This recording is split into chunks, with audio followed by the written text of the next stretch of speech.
Noong una, halos hindi napansin ni Mara ang pagbabago dahil wala naman talagang nangyaring malinaw na pwedeng ituro ng daliri. Wala iyong anyo ng sigawan, wala ring nagbagsakang pinggan, wala kahit isang salitang tahasang masasakit na pwedeng ikwento sa kaibigan at agad maiintindihan. Isang umaga lang, habang inaayos niya ang pinagkainan sa lamesang kahoy na ilang taon nang tinatakpan ng malinaw na plastik na may maliliit na bitak sa gilid, napansin niyang ang dating pwesto ng tasa niya sa tabi ng bintana ay nalipat na sa dulo, malapit sa kalan, kung saan mas mainit at masikip. Naroon na sa tapat ng bintana ang baso ni Joel, ang bunso sa magkakapatid, kahit hindi naman ito laging maagang bumabangon.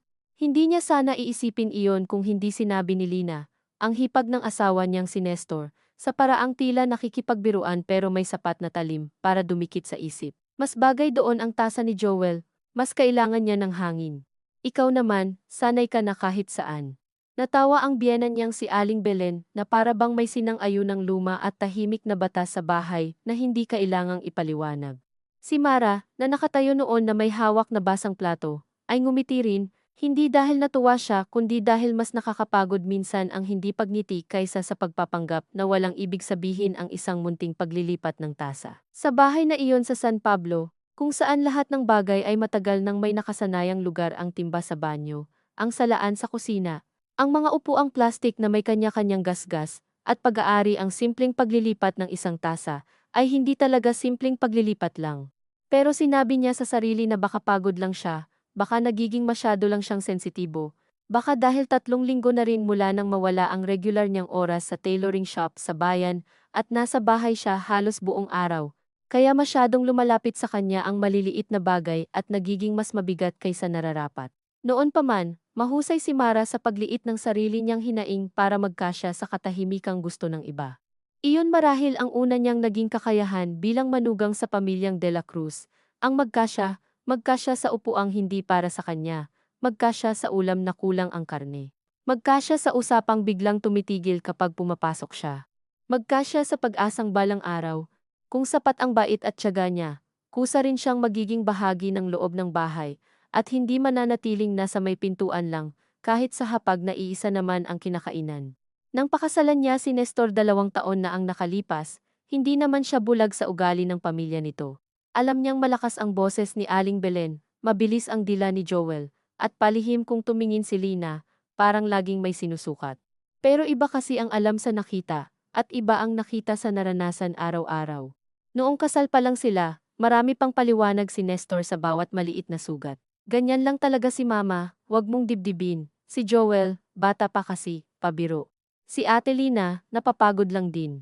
Noon, gusto ni Mara ang paraan ng pagsabi ni Nestor ng mga iyon dahil may lambing pang nakakabit, may halong paghingi ng pasensya kahit hindi siya diretsahang humihingi. Pakiramdam niya noon, magkasama silang tumatawid sa kakaibang ugali ng pamilya nito. Pero unti-unti, nang nagsimula siyang manahimik para hindi na madagdagan ang pagod ng asawa, napansin niyang hindi lamang paliwanag ang mga iyon kundi pagsasanay rin sa kanya kung paano huhubugin ang sariling damdamin para hindi sumabit sa kaayusan ng bahay. Kahit ngayong dalawa na silang may sariling kwarto sa likod, nakikikain pa rin sila sa malaking bahay dahil sabi ni Aling Belen, sayang sa gas at kuryente kung magkakanya-kanya. At sa una, praktikal naman nga, tricycle driver si Nestor. Hindi pa laging pareho ang kita, may mga araw na mabuti ang pasada, may mga araw na ang inuuwi ay sapat lang pambayad sa boundary at kaunting ulam. Si Mara naman ang tumutustos noon ng mas regular, mula sa patahing retaso, pagbabawas ng pantalon, pag-aayos ng damit pambinyag, pero nang magbawas ng tao ang shop, ang sabi ng may-ari, babalikan na lang siya kapag dumami ulit ang orders. Sandali lang naman siguro, sabi ni Nestor noon, habang hinihimas ang balikat niya, makakabawi rin tayo. Hindi naman siya nagreklamo, hindi rin siya sanay magbilang ng malakas ng ambag niya sa bahay, bago pa siya mawalan ng regular na trabaho, halos sa kanya nang gagaling ang pambili ng bigas kapag kinakapos. Siya rin ang sumalo ng matrikula ni Joel, isang semestre noon nang hindi makapagpadala ang kapatid ni Aling Belen na nasa Batangas, hindi niya iyon isinumbat kailanman. Pero ang mga bagay na hindi isinumbat ay hindi naman ibig sabihing hindi naaalala ng katawan. Nandoon pa rin ang kirot ng pag-abot niya ng sobre kay Aling Belen, at ang casual lang na tugon nitong, buti naman may naitulong ka rin, na para bang hindi tulong ang ibinigay, kundi tungkulin lang na matagal nang dapat ginawa. Sa mga sumunod na araw matapos mailipat ang tasa, nagsimulang mag-iba ang timpla ng bahay sa mga paraang mahirap pangalanan pero madaling maramdaman. Kapag naghihiwa siya ng gulay, si Aling Belen ay biglang lalapit at titingnan kung pantay ang hiwa. Kung sariwa ba ang sibuyas na pinili niya sa palengke, kung bakit parang mas marami ang buto ng ampalaya sa niluluto. Kapag nagwawalis siya sa sala, makakadaan si Joel at magtatapon ng sapatos sa gitna, saka sasabihin, ay, hindi mo pa pala tapos, sa tono ng kabataang sanay na pagsilbihan.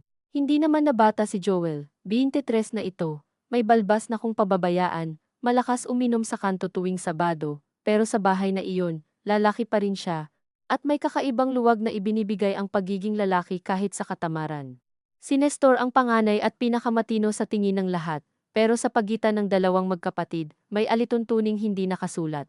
Mas matagal mapagbigyan ang lalaking walang ginagawa kaysa sa babaeng tahimik na gumagawa ng lahat. Isang hapon, habang nagpapahangin si Mara sa likod at nagsasampay ng kumot, narinig niya mula sa kusina ang boses ni Lina na mahina pero sapat para umabot sa kanya.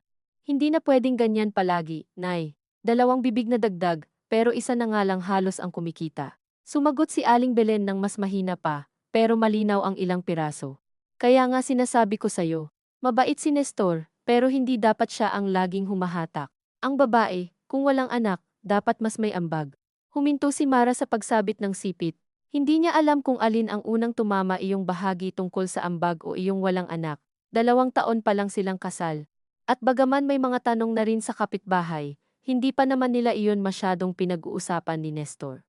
May mga gabing sinisikap niyang buksan ang usapan, pero si Nestor, pagod sa biyahe, laging may darating din tayo riyan, na parang sapat ng pampatahimik sa lahat ng pangamba. Hindi niya agad inisip na pamimintas ang sinabi ni Nalina at Aling Belen, una niyang naisip na baka tama rin naman sila sa parte ng pera, na baka dapat mas porsigido siya, na baka hindi sapat ang paminsan-minsang sideline sa pananahi sa kapitbahay. Ganoon siya laging nag-iisip kapag nasasaktan hinahanap muna ang bahagi niya sa pagkukulang, bago kilalanin na may pananakit nga. Pero iyong walang anak ay ibang bagay. Hindi iyon simpleng bilang ng perang kulang. Iyon ang uri ng salitang tahimik na pumapasok sa katawan, at umuupo roon na parang malamig na kamay sa likod. Nang gabing iyon, habang nagpapahinga si Nestor at nakahiga ng kalahati sa banig, dahil hindi pa nila kayang bumili ng mas maayos na kama, tinangka ni Mara na ikwento ang narinig niya. Hindi niya sinabi ng eksakto, hindi niya kayang gayahin ang boses ni Lina o ang diin ni Aling Belen. Ang sabi lang niya, parang napapadalas na ang parinig ni Mama tungkol sa gastos sa bahay. Nilingon siya ni Nestor at hindi naman agad na inis. Sa halip, napahaba ang hinga nito at ipinahid ang likod ng kamay sa noo.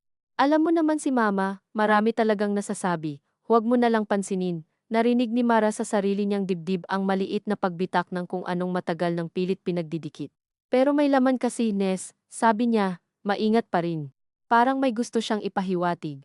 Umupo si Nestor at sandaling tumingin sa pader, kung saan may kupas na kalendaryo ng hardware store, at larawan nila noong kasal. Parehong nakangiti at mukhang may oras pang maniwalang sapat ang pag-ibig kung matino ang intensyon. Mahirap lang tayo ngayon, sabi nito, lahat naman na stress, huwag na nating gawing mas malaki. Hindi iyon masakit na sagot kung titingnan ng hiwalay, wala naman siyang pinagsabihan, wala siyang pinili na hindi siya. Pero mayroon iyong uri ng pagkibit-balikat na nag-aanyong pagiging praktikal. At minsan, mas nakakalungkot ang ganoon dahil wala kang mahawakang galit. Hindi pwedeng sabihing ipinagtabuyan ka, pero hindi rin naman binuksan ang pinto para makapasok ka. Humiga ulit si Nestor matapos magsalita, at ilang sandali pa, nakatulog na. Si Mara, nakatitig sa kisame, ay napatigil sa sarili niyang hininga, nang marinig niyang may tumatawa sa sala si Joel marahil at ang isa pang pinsan nilang madalas tumambay roon. Bigla niyang naalala ang sariling ina sa Lucena, na palaging nagsasabing ang tunay na pagod ay hindi iyong sa braso, kundi iyong pagod na lagi kang nag-iingat sa loob ng sarili mong tahanan. Dati, akala niya malayo siya sa ganoong uri ng buhay, dahil mabait si Nestor, hindi manginginom, hindi nananakit, hindi babaero. Ngayon, napagtanto niyang may mga tahanang hindi ka sinasaktan sa paraang madaling ipagtanggol ang sarili mo, pero unti-unti kang binabawasan araw-araw, hanggang sa ikaw na mismo ang nag-iisip kung baka sobra ka lang. Baka kulang ka lang, baka dapat mas marunong kang umintindi. Makalipas ang ilang araw, nagkaroon ng kaunting usapan tungkol sa lote sa likod ng bahay, isang pirasong lupa na matagal nang hindi mapagkasunduan kung paano hahatiin sakaling maisaayos ang papeles ng namayapang ama ni Nestor.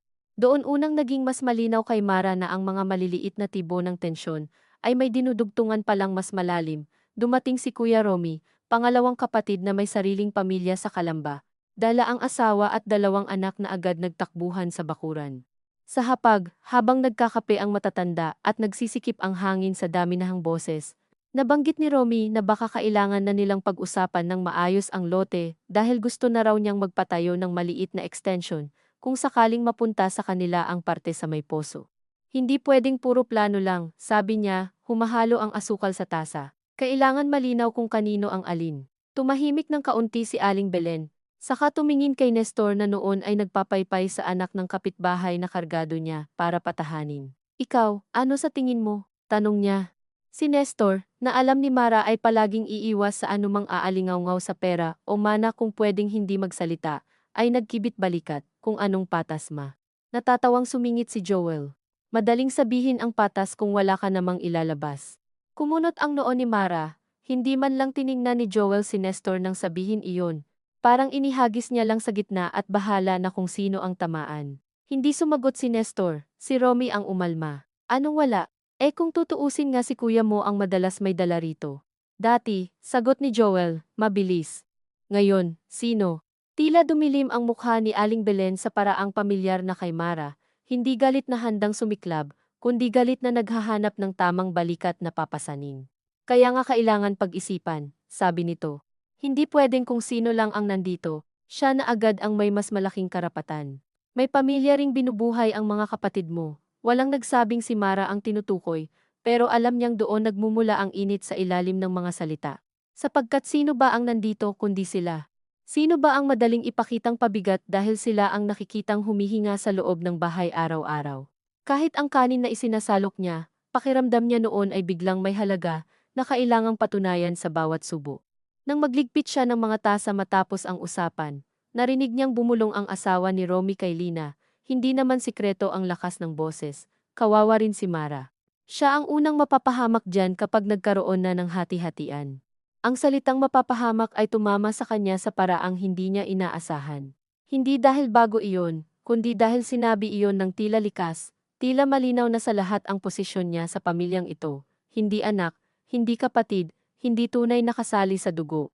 Kaya siya ang pinakamadaling ilagay sa alanganin kapag kailangang may isakripisyo. Nang gabing iyon, hindi na siya agad nagsalita kay Nestor. Hinintay niyang siya ang unang magbukas ng usapan. Baka sakaling napansin din nito ang pagkirot ng mga sinabi sa mesa. Pero nang makapasok sila sa kwarto, ang una lang na sinabi ni Nestor ay, pasensya na sa gulo kanina, at pagkatapos niyon ay huwag mo nang isipin. Napatingin si Mara sa kanya, at napagtanto niyang may iba't ibang anyo ang paghingi ng tawad, may tawad na pagkilala, may tawad na pag-iwas. Ang ibinigay sa kanya ni Nestor ay iyong ikalawa, hindi ba dapat isipin? Tanong niya, mas mahina kaysa gusto niyang tunog.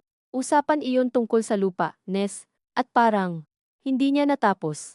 Ayaw niyang siya ang maglagay ng malinaw na pangalan sa bagay na baka muling itanggi ng asawa. Parang ano? Tanong ni Nestor, pagod na.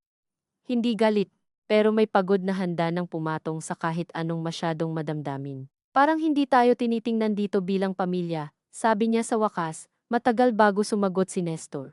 Umupo ito sa gilid ng banig at pinisil ang tulay ng ilong. Ano bang gusto mong gawin ko? Hindi iyon sigaw, pero may kirot iyon ng taong pakiramdam ay siya ang sinisisi sa lahat. Agad nagsisi si Mara sa paraan ng pagsasabi niya, sa tiyempong pinili niya, sa mismong pangangailangan niyang magsalita.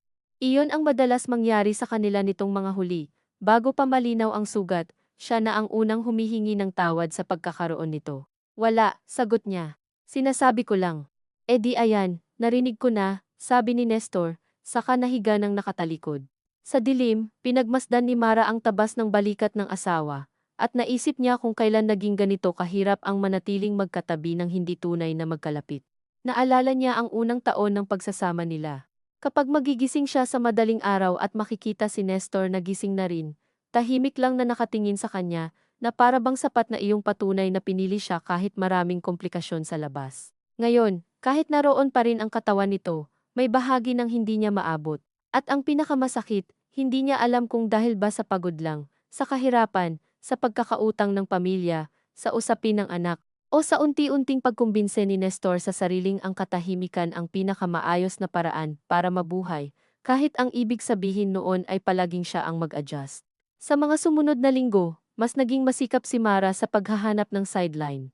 Tumanggap siya ng patahi mula sa kapitbahay, nagbawas ng kurtina para sa teacher sa kabilang kanto, at minsan, kahit sumasakit ang likod, naglabas siya ng mga kumot ni Lina, kapalit ng maliit na halaga, na si Lina rin ang nagtakda sa paraang parang pabor pa ito sa kanya.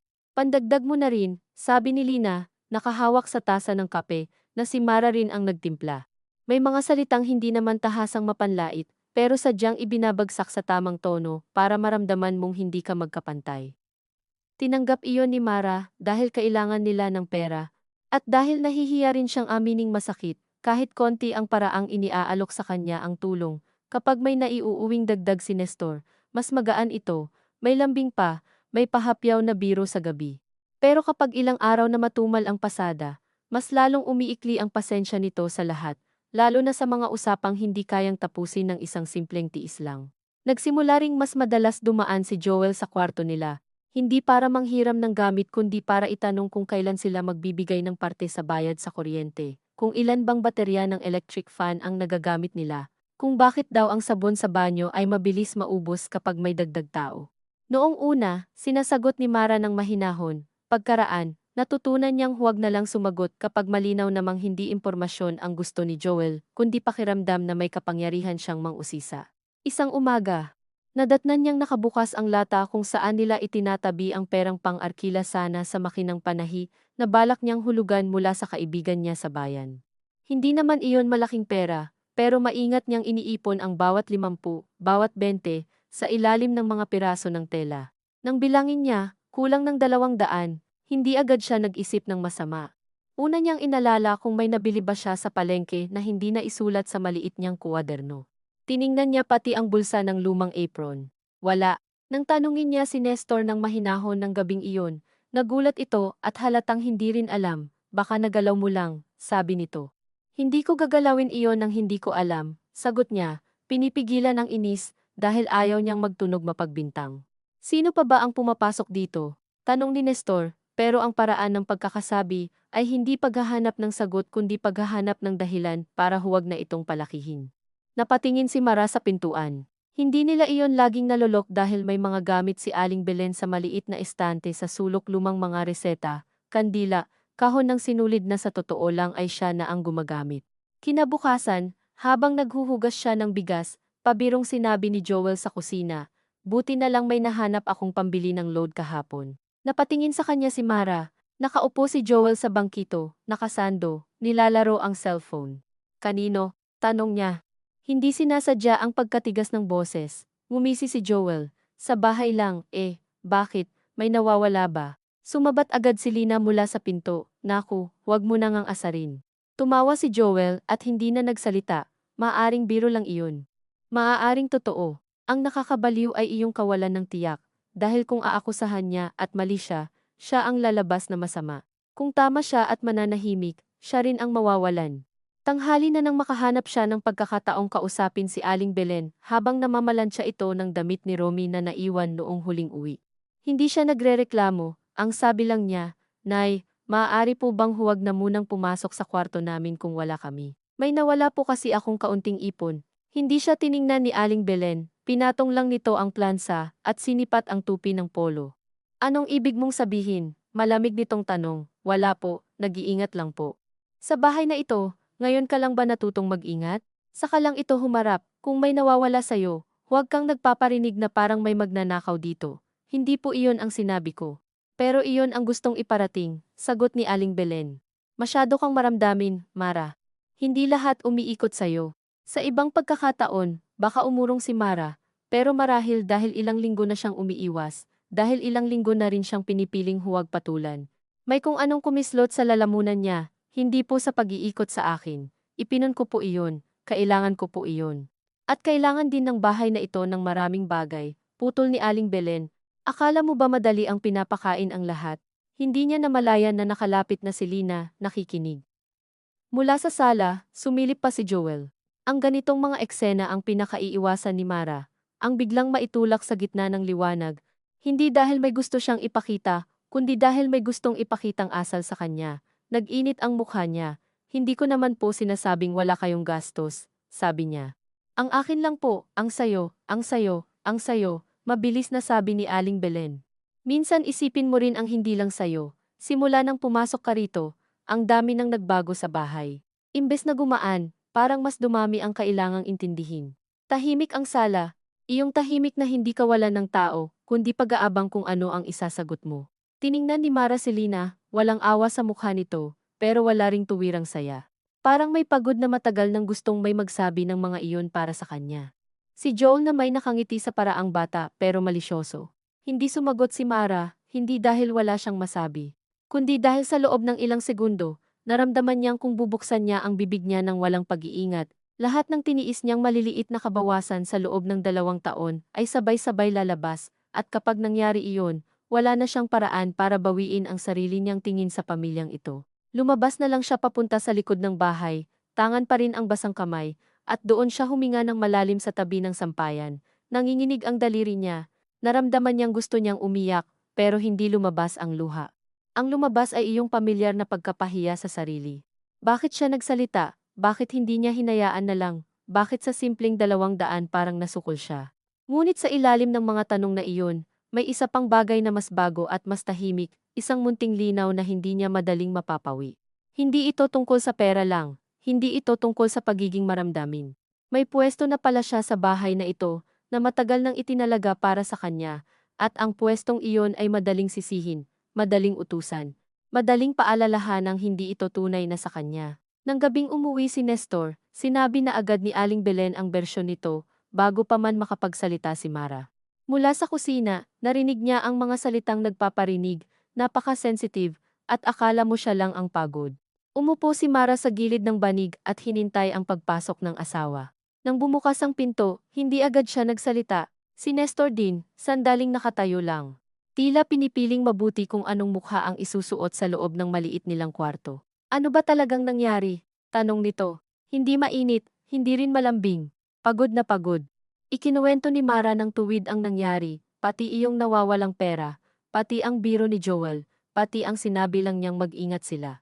Habang nagsasalita siya, napapansin niyang unti-unting tumitigas ang panga ni Nestor, at sandali, umasa siyang sa wakas, baka sa wakas, malinaw na rin dito ang ginagawa sa kanya. Pero nang matapos siya, umupo si Nestor, at mariing ipinahid ang palad sa mukha. Bakit mo kasi sinabi ng ganoon? Mahina nitong sabi.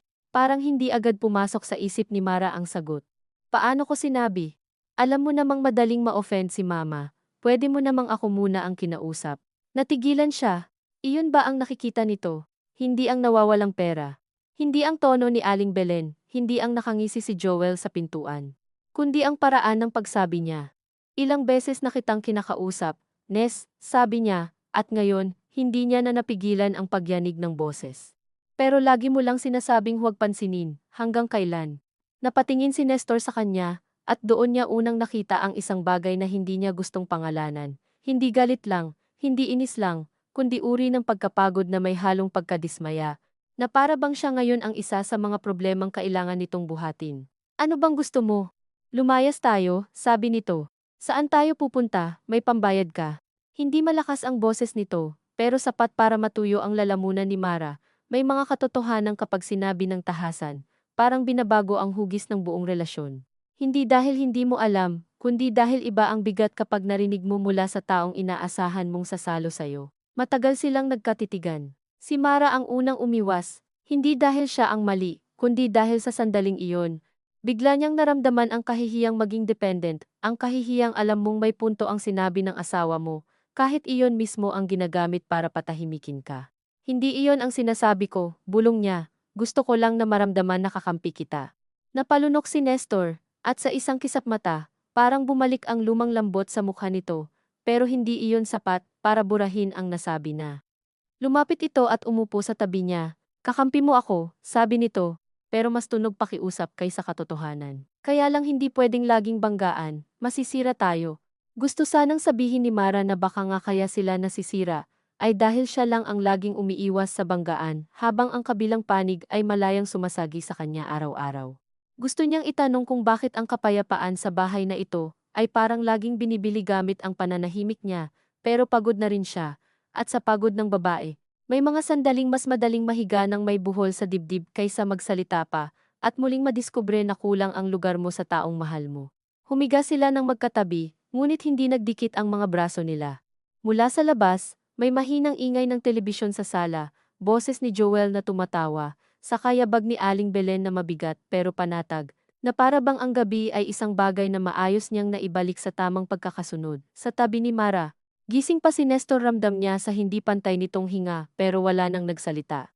At doon, sa loob ng makitid nilang kwarto na amoy alikabok, tela, at bahagyang mantika mula sa kusinang hindi kailanman lubusang naiiwan sa labas, dahan-dahang naunawaan ni Mara na ang maliit na pagbabagong nagsimula sa paglilipat ng isang tasa ay hindi pala basta pag-iiba ng pwesto ng isang bagay.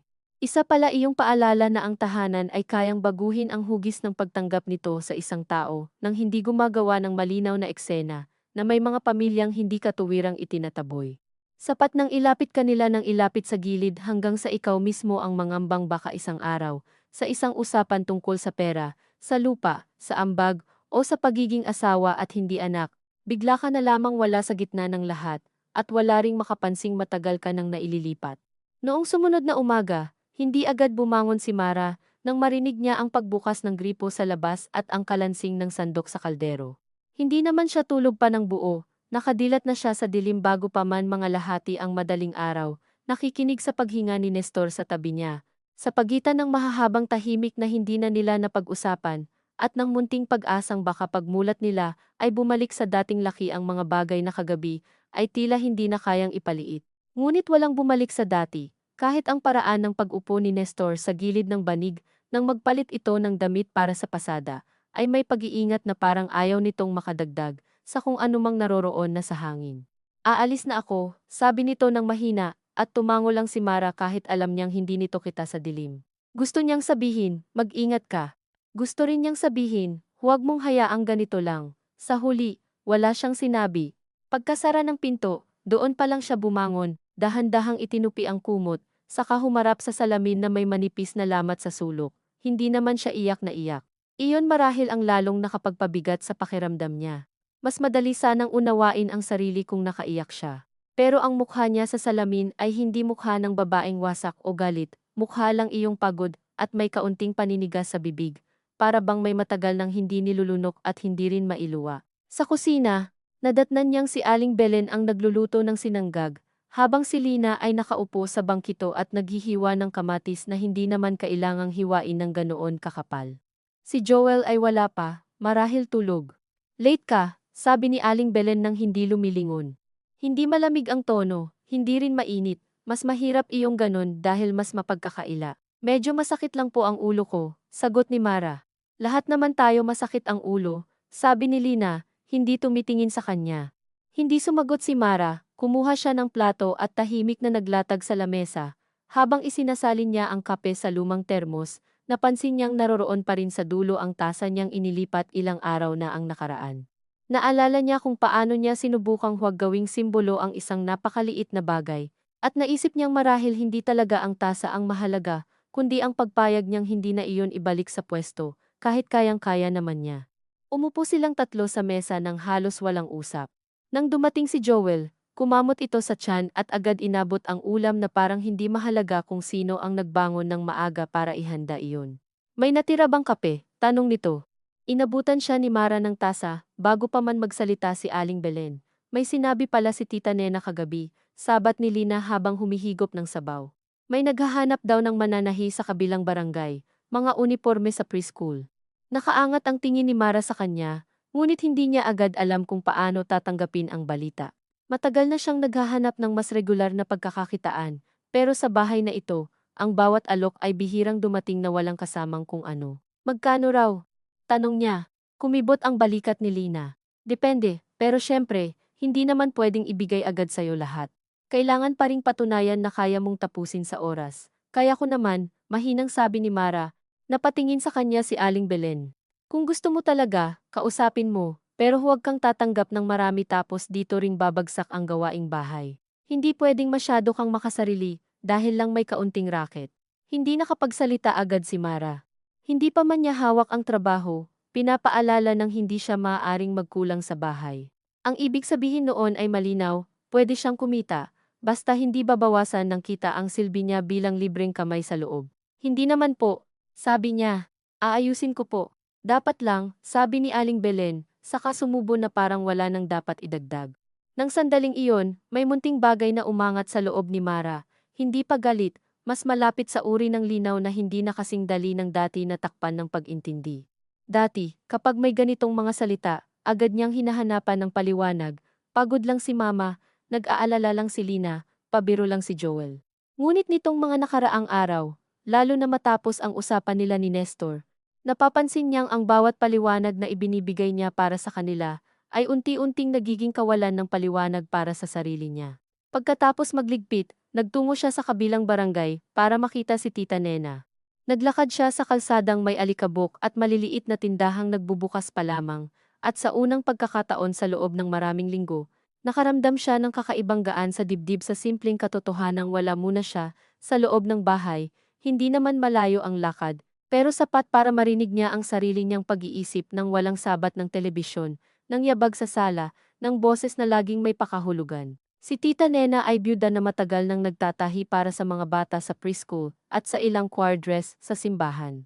Maliit ang bahay nito ngunit maayos, at sa may bintana ay nakahanay ang mga spools ng sinulid na parang masunurin at may malinaw na gamit. Ipinakita sa kanya ni Tita Nena ang ilang pattern at 2 sample ng uniform. Hindi ito mahirap. Sabi nito, ang kailangan, malinis ang tahi at masipag ka sa deadline, kaya mo ba akong bigyan kita ng unang 6? Agad sanang oo ang sagot ni Mara, ngunit naalala niya ang mga hapon sa bahay na hindi kanya, ang kusinang lagi siyang inaasahang papasok kapag tanghali. Ang pagtingin ni Aling Belen sa oras na ginugugol niya sa gawaing hindi diretsyong pakinabang ng lahat. Kaya ko po, sabi pa rin niya, pero may kaunting pagkaingat. Basta, may mga araw na dito ko na lang po sana matatapos para mas mabilis. Tiningnan siya ni Tita Nena sa paraang hindi mapanghusga, pero marunong bumasa ng mga hindi sinasabi. May problema ba sa inyo? Tanong nito ng marahan. Umiling si Mara, mas mabilis kaysa gusto niya. Wala naman po. Tumango si Tita Nena na tila hindi naman naniwala ng buo, ngunit hindi na nagpumilit. Sige, kunin mo muna ito. Babalik ka sa Makalawa para sa sukat ng iba. Habang hawak ni Mara ang tela pa uwi, naramdaman niyang matagal na niyang hindi nahahawakan ang isang bagay na malinaw na para sa kanya. Malinaw ang simula at malinaw ang dulo, walang kasamang palihim na singil na emosyonal. Ngunit pag-uwi niya sa bahay, agad na palitan ng pag-iingat ang maliit na gaan na iyon. Nadatnan niyang nakaupo sa sala si Aling Belen at isang kapitbahay, si Tessie, ang babaeng mahilig magkwento ng malakas na parabang anumang narinig niya mula sa iba ay automatiko nang may bahagi siya. Nakataas ang kilay ni Tessie nang makita ang dala ni Mara. Uy, may raket na si Manugang, sabi nito, sabay tawa. Buti naman. Hindi pwedeng puro isang tao lang ang bumubuhay sa mag-asawa, parang may kumiskis sa balat ni Mara. Ngumiti lang siya ng manipis at nagmano kay Tessie bago dumiretso sa kwarto.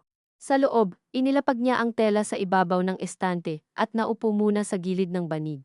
Hindi niya alam kung bakit mas tumatagal sa kanya ang mga salitang galing sa labas kapag alam niyang may nagbukas ng pinto para makapasok ang mga iyon. Hindi niya alam kung si Aling Belen ba ang nagkwento kay Tessie, o si Lina, o baka si Joel na may likas na hilig magpalawak ng anumang pwedeng ipandila. Ngunit hindi na rin mahalaga ang pinanggalingan.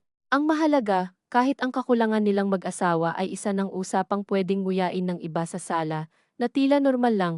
Lumipas ang 2 araw na halos nakatutok si Mara sa unang 6 na uniforme. Sa umaga, gigising pa rin siya ng maaga para magluto, maghugas, magwalis, saka lamang makakaupo sa may maliit na mesang inihiram niya kay Tita Nena para putulin ang pattern. Sa tuwing uupo siya, may maliit na konsentrasyong bumabalot sa kanya, ang uri ng katahimikang matagal na niyang hindi nasasalubong sa loob ng sariling isip. Kapag pantay ang tahi, kapag sumusunod ang tela sa kamay niya, may pakiramdam siyang may bagay pa rin sa buhay niya na kaya niyang ituwid kahit paano. Ngunit hindi niya ma-enjoy ng lubos ang paggawa dahil tila mas malinaw lalo sa iba ang oras niya kapag hindi na ito ginugugol para sa kanila. Mamaya mo na nga yan, sabi ni Lina minsan nang makitang nakaupo siya sa makina at pinapantay ang laylayan. Pakibantayan muna si Bea, pupunta lang ako sa tindahan. Anak iyon ni Lina na 7 taong gulang at mahilig magtanong ng sunod-sunod. Hindi naman sa ayaw ni Mara sa bata, sa katunayan, madali siyang lambingan nito, ngunit ng araw na iyon, 2 uniporme pa lang ang tapos niya, at alam niyang kailangan niyang ihabol bago maggabi. May deadline kasi ako, ate, sabi niya ng mahinahon. Sandali lang naman, sagot ni Lina, may bahagyang pagtaas ng boses. Parang hindi ka naman pwedeng utusan ngayon ah. Lumabas si Aling Belen mula sa kusina na tila narinig ang tamang bahagi ng usapan. Ano na naman? Wala, Nay, sagot ni Lina, pero nariyan na ang tono ng pagkonsinti sa sariling hinanakit. Busy raw siya. Tumingin si Aling Belen kay Mara, saka sa makina. Kung ganyan ka kabisi, baka nakakalimutan mong sa bahay ka pa rin namin nakatira. Hindi niya alam kung alin ang mas mabigat, ang mismong salita o ang paulit-ulit na paggamit ng bahay namin, na para bang sa bawat pang-araw-araw niyang kilos ay may pader na muling itinatayo sa paligid niya. Napasara siya ng mga mata sandali, saka tumayo. Ako na po ang bahala kay Bea. Hindi na siya tumahi ng maayos matapos iyon.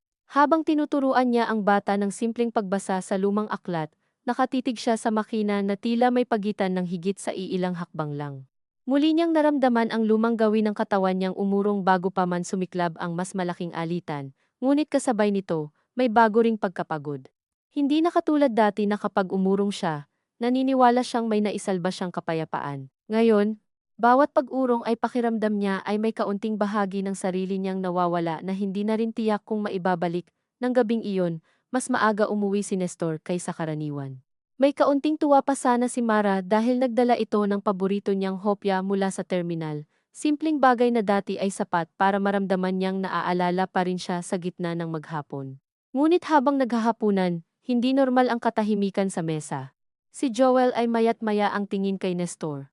Si Lina na may tila naghihintay ng tamang sandali para may ihulog na salita. Hindi nagtagal, sinabi ni Aling Belen, Nestor, may nakausap akong kakilala ni Father sa kabilang barangay. May bakante raw na room doon sa likod ng chapel. Maliit lang, pero pwede na sa mag-asawa.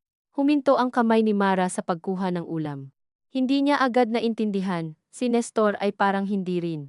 Para saan po? Tanong nito. Para sa inyo, sagot ni Aling Belen, payak, na para bang ito ang pinaka-praktikal na mungkahi sa mundo, para na ring hindi kayo masikip dito, at para matuto kayong tumayo sa sarili ninyong paa. Wala namang sumigaw, wala ring tumalsik na sabaw. Ngunit sa loob ni Mara, parang may nahulog na bakal.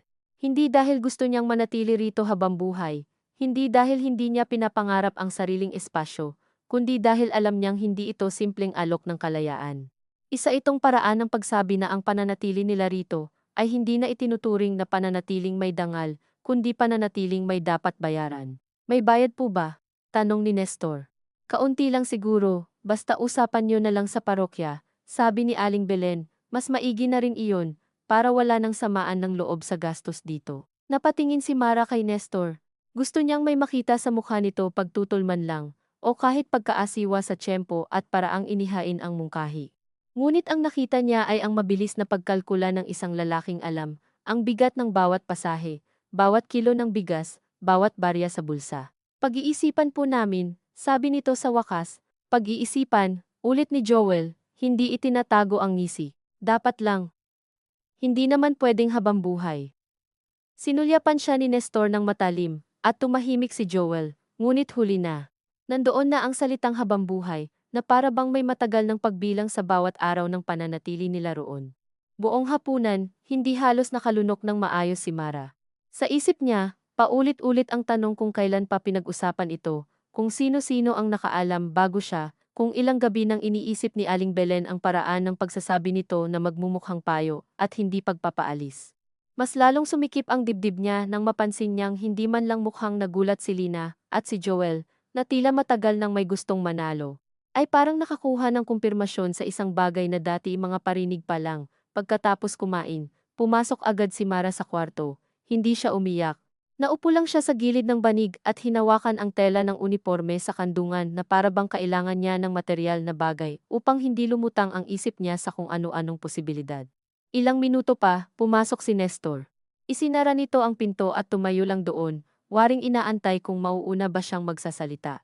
Matagal mo na bang alam? Tanong ni Mara, diretsyo. Hindi, sagot nito agad.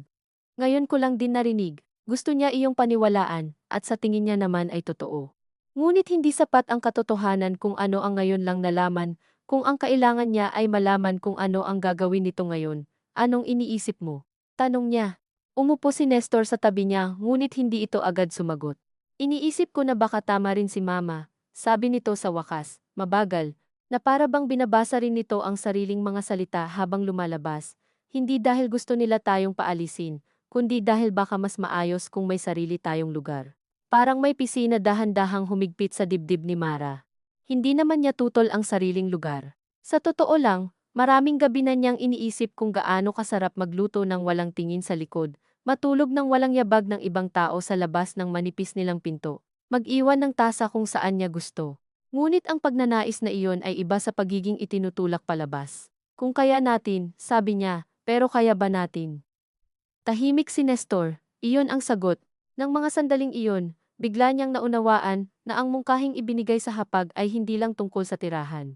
Isa rin iyong pagsubok sa kanilang mag-asawa, hanggang saan ang kayang pasanin ni Nestor para sa kanya, at hanggang saan ang kaya niyang tiisin bago amining hindi siya sapat na ipinaglalaban.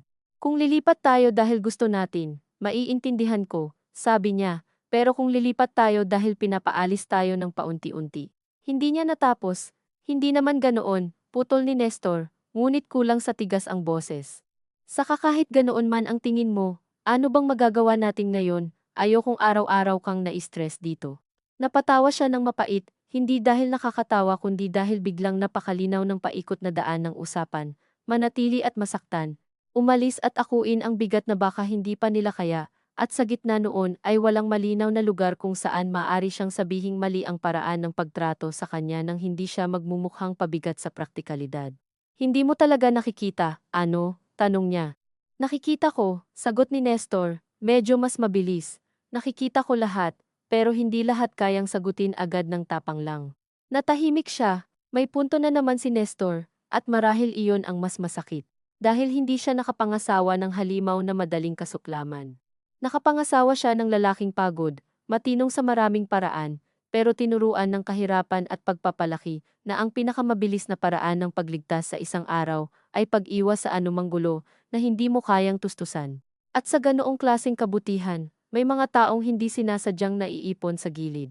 Kinaumagahan, nagpa siyang magtungo si Mara muli kay Tita Nena dala ang 3 tapos ng uniforme, kahit hindi pa iyon ang usapan nilang araw.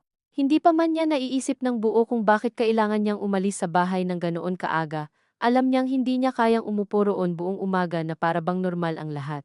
Pinuri ni Tita Nena ang tahi niya at agad nag-abot ng kaunting bayad, hindi kalakihan, pero sapat para maramdaman ni Mara ang bigat ng perang hawak niya sa palad na hindi dumaan sa pahintulot ng sinuman sa bahay. Pagbutihin mo pa, sabi ni Tita Nena. Kapag natuwa ang preschool, pwedeng umulit ang order. Tumango si Mara at, sa hindi niya inaasahan, naramdaman niyang gusto niyang magsalita. Hindi lahat, hindi buong kwento, kundi iyong bahagi lang ng sarili niyang pagod na matagal na niyang dala ng walang saksi. Tita, sabi niya, kung sakali pong kailangan kong maghanap ng mahihiraman ng makina, may kilala po ba kayo? Sinipat siya ng matanda sa paraang mahinahon. May ipon ka ba? Kaunti pa lang po. At gusto mong bumukod? Hindi man niya tuwirang sinabi, parang naroroon na sa hangin ang sagot. Tumingin siya sa labas, sa liwanag na tumatama sa tinikling na halaman sa paso. Hindi ko pa po alam, sabi niya, at totoo iyon. Pero gusto ko pong may kaya akong gawin kapag kailangan. Hindi siya pinayuhan ni Tita Nena ng mahahabang salita. Marahil alam nitong ang mga babaeng nasa gitna ng pagdedesisyon ay bihirang kulang sa payo at mas madalas kulang sa tahimik na lugar para marinig ang sarili. May kakilala akong nagpapahulugan ng second-hand na makina, sabi nito. Hindi kita pangangakuan, pero pwede kitang ipakilala. Umuwi si Mara na may kaunting bayad sa bulsa at mas mabigat na isip kaysa noong umalis. Ang pagkakaroon ng posibilidad ay hindi palaging nakakagaan. Minsan, mas lalo nitong pinakikitang may desisyon kang hindi pwedeng takasan magpakailanman. Sa bahay, nadatnan niyang naghihintay si Lina sa may pintuan ng kusina. Saan ka galing? Tanong nito. Kay Tita Nena po. Dapat nagsabi ka. Hinahanap ka ni Nay. Si Bea, ako na naman ang tumingin. Hindi agad na unawaan ni Mara kung bakit parang kasalanan na naman ang kanyang kawalan ng wala pang isang umaga. Hindi ko po alam na may kailangan, sabi niya. Hindi ba pwedeng magkusa ka? Sagot ni Lina, alam mo namang maraming ginagawa dito. Naroon na naman ang pamilyar na pakiramdam na para bang anumang oras na wala siya sa sentro ng pangangailangan nila, ay nagiging ebidensya iyon ng pagkukulang niya. May trabaho rin po ako, sabi niya, at sa pagkakataong iyon, hindi niya binawi ang salitang trabaho, kahit alam niyang maaari itong ituring na pagmamatigas. Tumaas ang kilay ni Lina. Trabaho? Tatlong uniform. Huwag mong ikumpara sa totoong obligasyon sa bahay. Dati, lulunukin na lang ni Mara iyon. Ngayong araw, hindi niya alam kung dahil ba sa pagod, sa mungkahing pagbukod, o sa kaunting perang nasa bulsa niya, na hindi galing sa awa ng sinuman, pero may bahagyang tuwid na sumuot sa likod niya. Obligasyon ko rin po ang sarili kong kabuhayan, sabi niya. Naputol ang ekspresyon ni Lina sa mukha nitong hindi sanay masalungat ng diretsahan ng mahina ang boses. Ay, marunong ka nang sumagot, sabi nito. Mula sa kusina, lumabas si Aling Belen. Ano na naman yan? Wala, Nay, sabi ni Lina, ngunit naroon ang lasang gusto nitong ipasa sa mas nakatatanda ang tensyon. Pinapaalala ko lang na hindi lahat pwedeng iasa sa iba. Hindi sumagot agad si Mara. Ang totoo, gusto na niyang umiwas, dumaan sa gilid, dalhin ang sarili sa kwarto, at matapos ang natitirang tahi. Ngunit may bahagi sa kanyang pagod ng laging umatras, na para bang siya ang dapat mahiya sa sariling pagkakaroon ng hangganan. Hindi ko naman po iniiwasan ang gawain, sabi niya kay Aling Belen. Pero kung may pagkakataon po akong kumita, gusto ko rin sanang pahalagahan iyon. At sino bang humahadlang? Tanong ni Aling Belen. Ngunit iyong mga mata nito ay may uri ng pagtatakang parang ang mismong pangangailangan ni Mara na magsabi ay isang kabastusan na. Nagluluto ka ba? Oo. Naghuhugas ka ba? Oo. May oras ka pa rin naman diyan sa mga tinatahi mo, huwag mong palabasin na api ka dito. Hindi niya alam kung bakit ang salitang api ang siyang pinakamatagal na natili sa tenga niya. Sapagkat iyon ang laging nangyayari, bago pa man niya tuluyang pangalanan ang sarili niyang nararanasan. Inuunahan na ng iba sa paraang mapapasama siya, kapag pumayag sa pangalang iyon, hindi ko po sinabing api. Mahinang sagot niya. Pero hindi rin po tama na para bang wala akong karapatang unahin ang sarili ko kahit sandali. Tumawa si Joel mula sa sala nang marinig iyon, mababa at mapanukso. Ayos rights? Hindi siya hinarap ni Mara. Hindi na niya kayang ibigay sa binata ang kasiyahang makita siyang natitinag dahil sa isang salitang pinagtawanan. Ngunit naramdaman niya ang pag-init ng pisngi niya, at ang pamilyar na pag-ikot ng hiya na hindi naman talaga sa kanya dapat bumabalik. Nang sandaling iyon, ang pinaka-nakakapagod ay hindi ang pagtutol ni Aling Belen o ang pang-iinis ni Joel. Ang pinaka-nakakapagod ay iyong malinaw na wala ni isa sa kanila ang nakakakita sa kanya bilang taong may sarili ring timbang ang oras, pagod, at dangal. Nang gabing iyon, hindi na niya hinintay si Nestor na magtanong. Pagkaupo pa lang nito sa kwarto matapos maligo, sinabi na niya nang hindi mataas ang boses at hindi umiiyak, ang tungkol sa trabaho, ang tungkol sa mungkahi ni Tita Nena sa makina, ang tungkol sa panibagong sagutan nila sa kusina. Habang nagsasalita siya, hindi niya alam kung inaayos ba niya ang loob niya para sa isang pakiusap o para sa isang pasya. Tahimik na nakinig si Nestor. Sa wakas, sinabi nito, magkano ang hulog sa makina? Nabigla si Mara sa tanong, hindi dahil sa laman nito kundi dahil sa kakaibang liko. Hindi ko pa po alam ng buo, sabi niya, saka natawa ng kaunti sa po, na hindi niya napansing na isingit sa asawa. Marahil dahil pakiramdam niya ay nanghihingi siya ng espasyo sa isang usapang maaaring pumutok. Basta second hand. Mas mura. Tumango si Nestor. Ilang sandali itong nakayuko, hawak ang tuwalyang pamuna sa buhok. Kung makakakuha ka ng regular na gawa at makakahulog tayo sa makina, baka mas may sense na maghanap nga tayo ng sarili. Umangat ang tingin ni Mara, hindi tuwa agad ang naramdaman niya, mas malapit iyon sa pag-iingat. Gusto mo ba talaga, o dahil sabi ni Mama? Tanong niya. Napahinga si Nestor ng malalim. Pareho siguro, tapat nitong sabi. Ayokong marinig na binibilang ka dito. Ayoko rin namang habambuhay tayong nakasandal. Naroon ang salitang habambuhay na binitiwan din ni Joel, ngunit sa bibig ni Nestor, iba ang tunog, mas may hiya, mas may bigat ng pag-amin. Gayunpaman, hindi iyon lubos na nakapagpagaan kay Mara. Kung hihiwalay tayo, sabi niya, ayokong isipin nila na natalo nila ako. Hindi niya inaasahang iyon pala ang pinaka nasa loob niya, hindi ang takot sa bayarin, hindi ang hiya sa hirap, kundi ang pakiramdam na kung sila ang aalis ngayon, baka habang buhay niyang dadalhin ang alaa. Tinitigan siya ni Nestor. At sa unang pagkakataon sa mahabang mga linggong iyon, hindi agad ito sumagot ng praktikal. Hindi mo kailangang patunayan sa kanila na hindi ka talo, sabi nito ng tahimik. Baka ang kailangan nating patunayan ay sa sarili natin, na kaya nating mabuhay ng hindi hinihintay na tanggapin tayo. Hindi iyon perpektong sagot. Hindi rin nito binura ang lahat ng pagkukulang nitong mga nagdaang araw. Ngunit may kung anong lumambot sa dibdib ni Mara sa pakiramdam na marahil, sa wakas, hindi na lang ito basta umiiwas sa gulo, marahil pinipili na rin itong may tingnan sa unahan, bukod sa pagtawid ng bawat araw. Sa mga sumunod na araw, naging maingat sila sa usapan. Hindi muna nila sinabi sa iba ang tungkol sa posibleng paghahanap ng mauupahan, ngunit nagsimula silang magbilang, pasahe, renta, kuryente, tubig, pagkain. Minsan, habang nagsusukat si Mara ng tela sa ilalim ng ilaw na mahina, nagkukwenta si Nestor sa likod ng resibo ng gasolina. Walang romantikong ningning sa ganoong mga gabi, wala ring mahahabang pangako. Ngunit may munting uri ng pagkakampi sa simpleng pag-upo nila sa iisang banig habang tapat na tinitingnan ang kakulangan.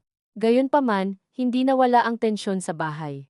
Sa katunayan, mas naging maselan ito, marahil dahil may mga bagay na nararamdaman kahit hindi pa binibigkas. Si Aling Belen ay lalong naging matipid sa pakikipag-usap kay Mara, at kapag may bisita, tila mas gustong ipakitang maayos ang lahat sa pamamagitan ng sobrang normalidad na halos nakakainsulto.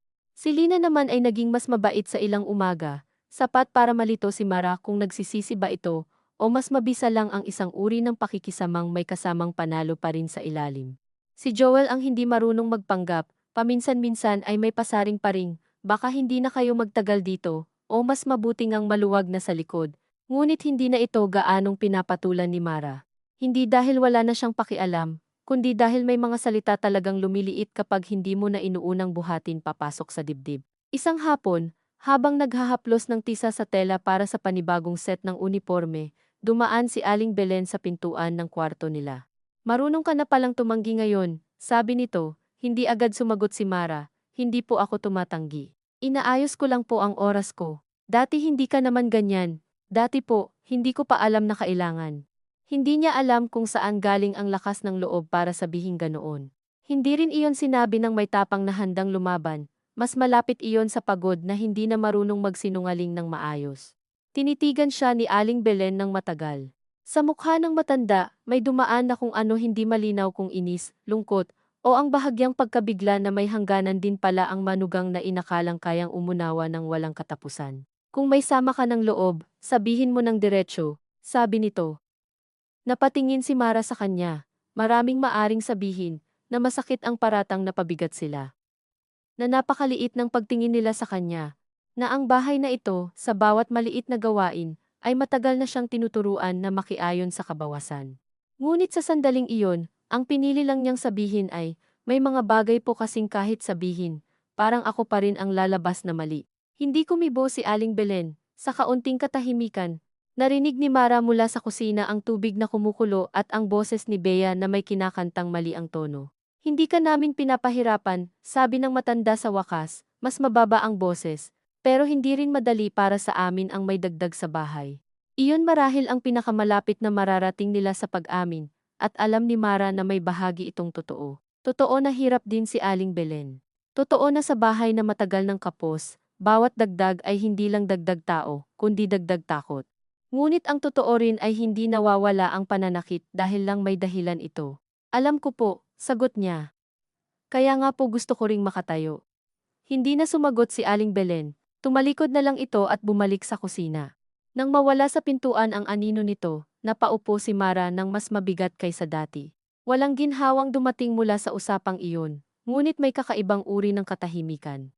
Marahil dahil sa unang pagkakataon, hindi niya naubos ang sarili sa pagpapaliwanag ng damdamin ng iba, bago ang sarili niya, dumating ang katapusan ng linggo, na may 4 pang unipormeng kailangang tapusin. Sa gabi, habang nakaupo silang mag-asawa at pinag-uusapan, kung pwedeng tingnan kinabukasan ang maliit na silid sa likod ng chapel, may kumatok sa pinto, si Joel. Kuya, sabi nito, nakasandal sa hamba. May kausap si Mama sa sala, tungkol sa lote. Napatingin si Nestor kay Mara bago tumayo. Hindi na bago ang usapan tungkol sa lote, pero sa paraan ng pagkakasabi ni Joel, may malinaw na pakiramdam na hindi iyon simpleng paalala.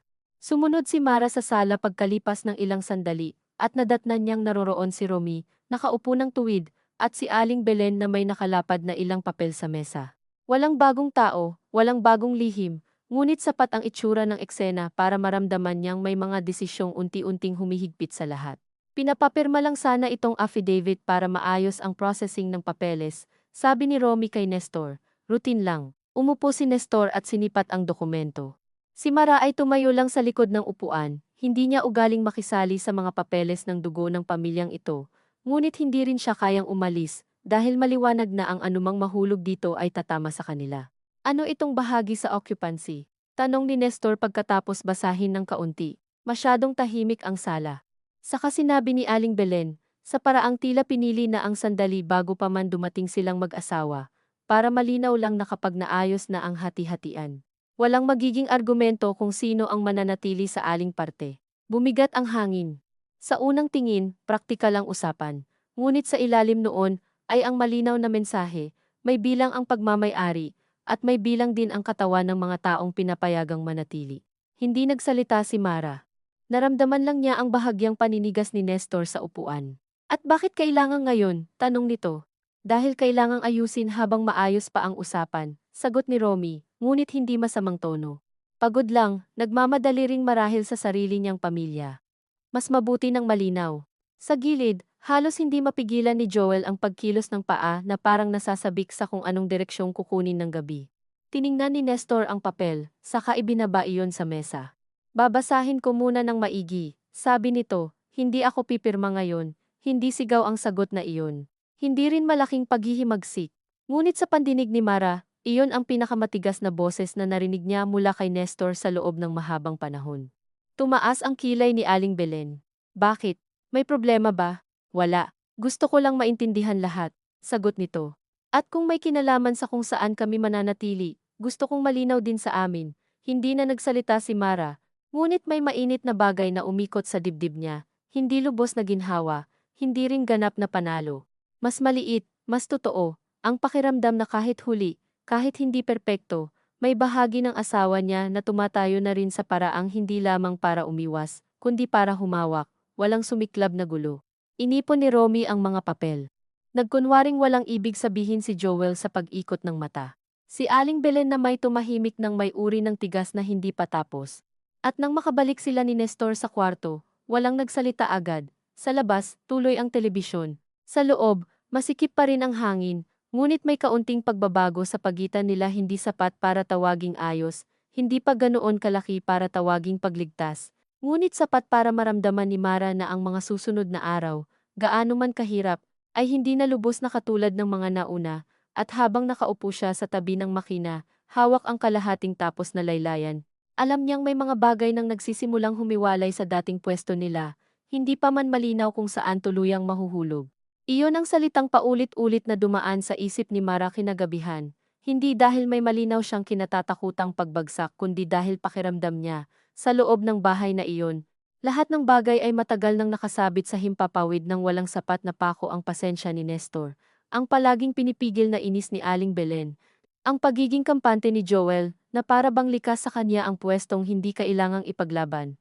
Ang sariling pagtitimpi ni Mara na dati inaakala niyang kabutihan, at ngayoy hindi na niya matukoy kung kabutihan pa ba, o isa na lamang mahabang paraan ng unti-unting pagpayag na tabasin ang sarili.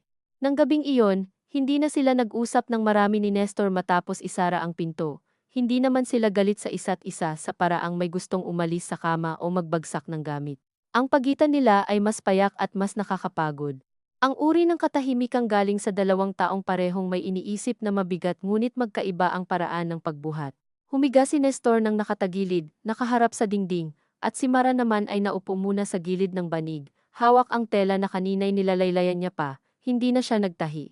Ipinatong lang niya ang tela sa kandungan, saka pinadaan ang palad sa maayos na tahi na siya mismo ang gumawa, na para bang kailangan niyang mapatunayan na mayroon pa ring isang bagay sa buhay niya na sumusunod sa kamay niya, kapag sapat ang tiyaga, at hindi laging humihingi ng paliwanag kung bakit gusto niyang ituwid iyon.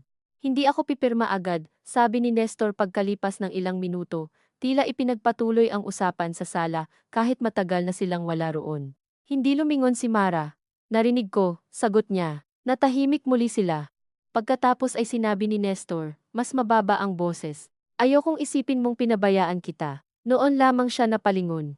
Sa dilim, hindi niya gaanong makita ang mukha ng asawa, ngunit ramdam niya ang bigat ng pangungusap nitong tila hindi buo ang paniniwala sa sariling sinasabi. Hindi dahil kasinungalingan kundi dahil pareho nilang alam na hindi sapat ang isang gabi ng bahagyang pagtayo para agad burahin ang mahabang panahon ng pag-iwas. Hindi naman isang beses lang ito, Nes, sabi niya ng dahan-dahan, at pinili niyang huwag lagyan ng sumbat ang boses dahil ang totoo, wala na siyang lakas para gawing armas ang sarili niyang sugat. Alam ko, sagot nito, kaya nga gusto kong ayusin. Naisip ni Mara na madaling sabihin ang ayusin, kapag hindi pa malinaw kung ano nga ba ang nasira at gaano kalalim. Ngunit may kung anong pagod na rin sa loob niya na hindi na kayang magsimula pa ng panibagong ikot ng pagtatanong na baka mauwi lang sa pagkapikon at pagsasawalang kibo. Humiga siya sa tabi ni Nestor. Hindi pa rin sila magkadikit, pero may kaunting pagbabago sa pakiramdam ng pagitan nila, hindi lambot, hindi ginhawa, kundi isang uri ng pag-amin na pareho nilang hindi na kayang magkunwaring maliit lang ang lahat. Kinaumagahan, bago pa man bumukas ng tuluyan ang araw, nauna nang magising si Mara, hindi na siya naghintay ng tunog ng pinggan mula sa kusina. Bumangon siya, naghilamos sa malamig na tubig sa likod, at habang pinipiga ang laylayan ng damit niya, napansin niyang mas malamig ang simoy kaysa mga nagdaang umaga.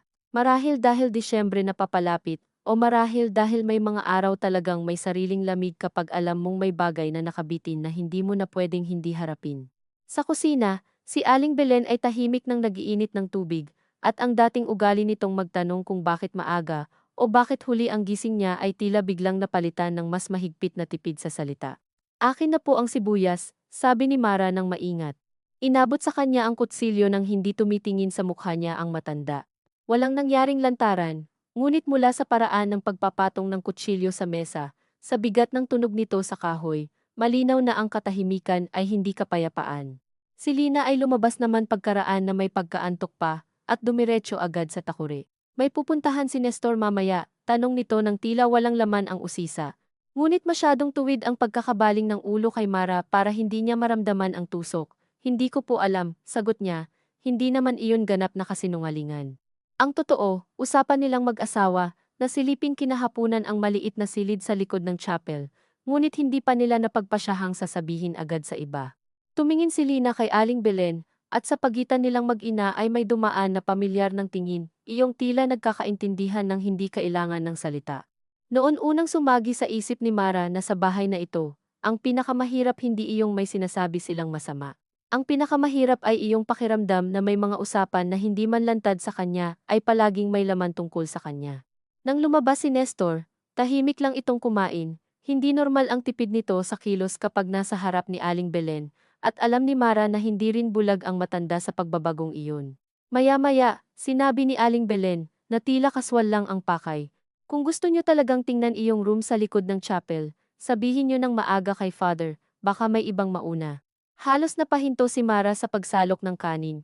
Hindi siya nagtaas ng tingin, pero naramdaman niya ang bahagyang pagtigas ng balikat ni Nestor. Sino pong may sabing titingnan namin? Tanong nito. Wala, sagot ng ina. Sabi ko lang naman, kung gusto nyo. Simple ang sagot, ngunit iyon mismo ang uri ng simpleng sagot na may mahabang anino. Naintindihan ni Mara sa isang kisap mata na wala silang halos maitatagong anuman sa loob ng bahay na iyon. Kahit ang pag-uusap na pabulong sa manipis na dingding ng kwarto ay may paraan para marating ang tamang tenga.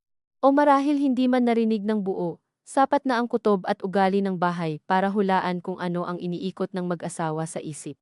Wala pa kaming desisyon, sabi ni Nestor matapos ang saglit. Mabuti, sabi ni Aling Belen. Saka sumubo na para bang wala namang nabago sa paligid nila. Ngunit naramdaman ni Mara na may maliliit na ugat sa loob ng tiyan niyang muling humigpit. Hindi siya sigurado kung alin ang mas masakit, ang pakiramdam na pinagmamasdan ang bawat kilos nila, o ang katotohanang marahil ay matagal na silang binibigyan ng bahaging maaaring gampanan sa mga susunod na hakbang ng pamilya kahit hindi pa naman sila tuwirang kinakausap. Nang makaalis si Nestor para sa pasada, naiwan si Mara na may 2 unipormeng kailangang tapusin bago hapon. Nais sana niyang umupo agad sa makina, ngunit naroon si Bea sa sala, humihikab-hikab at walang kasama, dahil may pupuntahan si Lina sa palengke. Bantayan mo muna si Bea, sabi ni Lina habang nag-aayos ng buhok sa harap ng salamin na nakasabit sa pader. Hindi ako magtatagal, hindi iyon pakiusap. Gayunman, hindi na sumagot si Mara ng hindi. Hindi pa niya kayang palakihin ang isang umaga sa bagay na alam niyang mas lalo lang magpapabigat sa hapon. Ngunit habang hinahaplos niya ang buhok ni Bea at pinapainom ng gatas ang bata, hindi niya mapigilang isipin kung gaano kabilis magagamit ang kabaitan ng isang tao kapag paulit-ulit kang nakikitang marunong umunawa. Dati, kapag nag-aabot sa kanya si Bea ng papel at krayola at sinasabing gumuhit sila ng bahay, may natural na lambot na sumasagi kay Mara. Ngayon, naroon pa rin ang lambot na iyon, pero nahahaluan na ng pagod, at ang pagod na iyon ay hindi naman kasalanan ng bata. Iyon marahil ang isa sa pinakamaliliit ngunit pinakamasakit na pagbabago sa kanya nitong mga buwan na pati ang mga sandaling walang mali siya, mula sa ibang tao, ay nahahawahan na rin ng bigat na hindi naman nila pinili. Nang makaupo rin siya sa makina bago magtanghali, may 3 beses na siyang napatigil.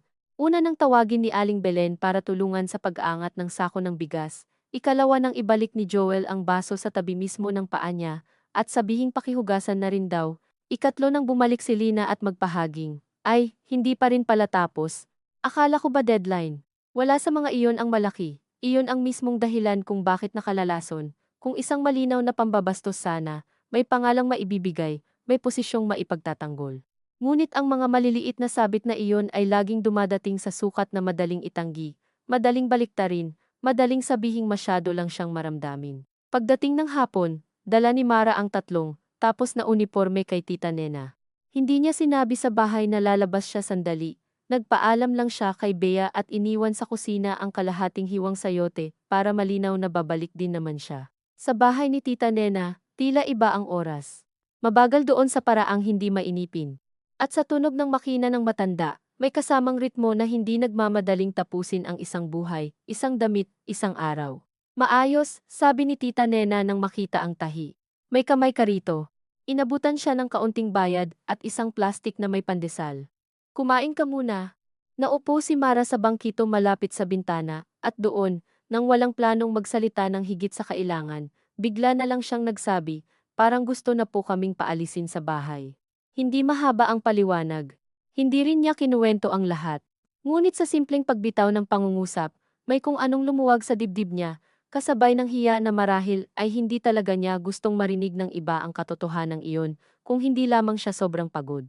Hindi naman napabuntong hininga ng malaki si Tita Nena, o agad nagbigay ng payong parang galing sa radyo. Tumingin lang ito sa kanya ng diretsyo, saka nagsabi, minsan, anak, hindi pareho ang pagpapaalis at ang pag-alam mong hindi ka na dapat manatili. Natahimik si Mara.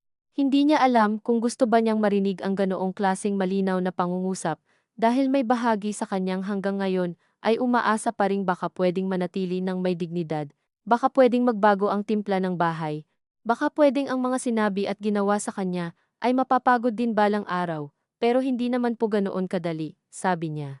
Hindi po namin kaya agad. Wala namang madali, sagot ni Tita Nena. Ang tanong lang, saan ka mas unti-unting nauubos? Habang pauwi si Mara, dala ang kaunting pera at ang natirang pandesal, hindi niya maalis sa isip ang salitang naubos. Noon niya naisip na marahil ito nga ang pinakatumpak na salita sa lahat ng hindi pa niya maayos na napapangalanan, hindi wasak, hindi api, hindi pa nga siguro talo. Nauubos, gaya ng sabon sa banyo na palaging pinapansin ni Joel. Gaya ng bigas na bawat takal ay may katumbas na paghinga sa kusina, gaya ng pasensya ni Nestor, ng lakas ng likod niya sa patahi, ng kabaitan niyang noon ay ipinagmamalaki niyang hindi madaling maputol. Nang makarating siya sa bahay, nadatnan niyang bukas ang pinto ng kwarto nila. Hindi naman iyon kakaiba, maliit ang bahay, walang tunay na pribado sa loob niyon maliban sa kung ano ang pinagkasunduan ninyong huwag pasukin. Ngunit nang makita niyang nakabukas ang lata ng mga ipon at naroon sa tabi ang ilang perang nakalabas, agad siyang napahinto.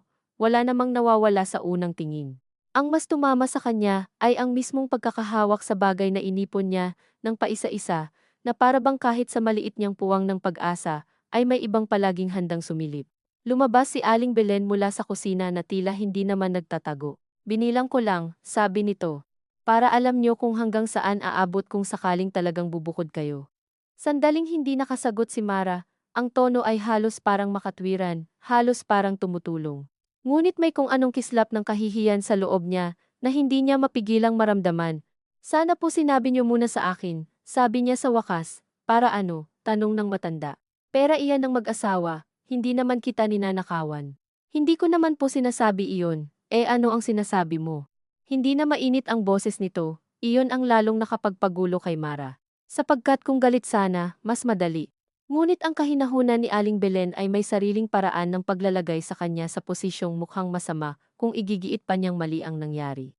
May mga bagay po sana na sa amin na lang, sabi niya, at habang sinasabi iyon ay naramdaman niyang nanginginig ng kaunti ang mga daliri niya. Kung bubukod pala talaga kayo, hindi ba't dapat alam ko rin kung kaya nyo? Sagot ni Aling Belen. O gusto mo, bahala na kayo, tapos pagkapos ninyo dito rin kayo babalik na parang walang nangyari. Hindi na bago sa kanya ang uri ng lohika na iyon iyong mga tanong na baluktot pero may sapat na praktikalidad para mahirapan kang tutulan ng hindi ka magmumukhang walang utang na loob. Gayunpaman, may pagod na sa loob niyang hindi na kasing bilis yumukod. Kung babalik man po, ayoko pong ganoon ang tingin niyo sa amin, sabi niya, tumaas ang tingin ni Aling Belen. Sa loob ng iisang saglit, naisip ni Mara na baka napasobra siya, na baka ito na ang simula ng isang mas malaking alitan na wala naman siyang lakas ubusin. Ngunit ang sinabi lamang ng matanda ay, kung ayaw mong ganoon ang tingin, siguraduhin mong hindi ganoon ang mangyayari. Pagkasabi noon, tinalikuran siya nito, at bumalik sa kusina. Hindi iyon sigaw, hindi rin malinaw na pagtataboy. Ngunit matagal iyong nanatili sa katawan ni Mara. Ang para bang muli na namang naibalik sa kanya ang kabuuan ng bigat ng lahat. Kung magkukulang sila, sila ang may sala, kung mananatili sila, sila ang pabigat, kung aalis sila ng hindi handa, sila pa rin ang may kahihiyan. Nang gabing iyon, mas tahimik pa kaysa karaniwan si Nestor. Nang ikwento ni Mara ang tungkol sa pagbilang ng ipon, napapikit ito at napamura ng mahina, isang bagay na bihira niyang gawin sa harap niya. Hindi dapat pinapakialaman iyon, sabi nito. Naramdaman ni Mara ang bahagyang init sa dibdib na dulot ng simpleng pagkilalang mali nga ang nangyari, ngunit hindi rin iyon nagtagal. Kakausapin ko si Mama, dagdag ni Nestor.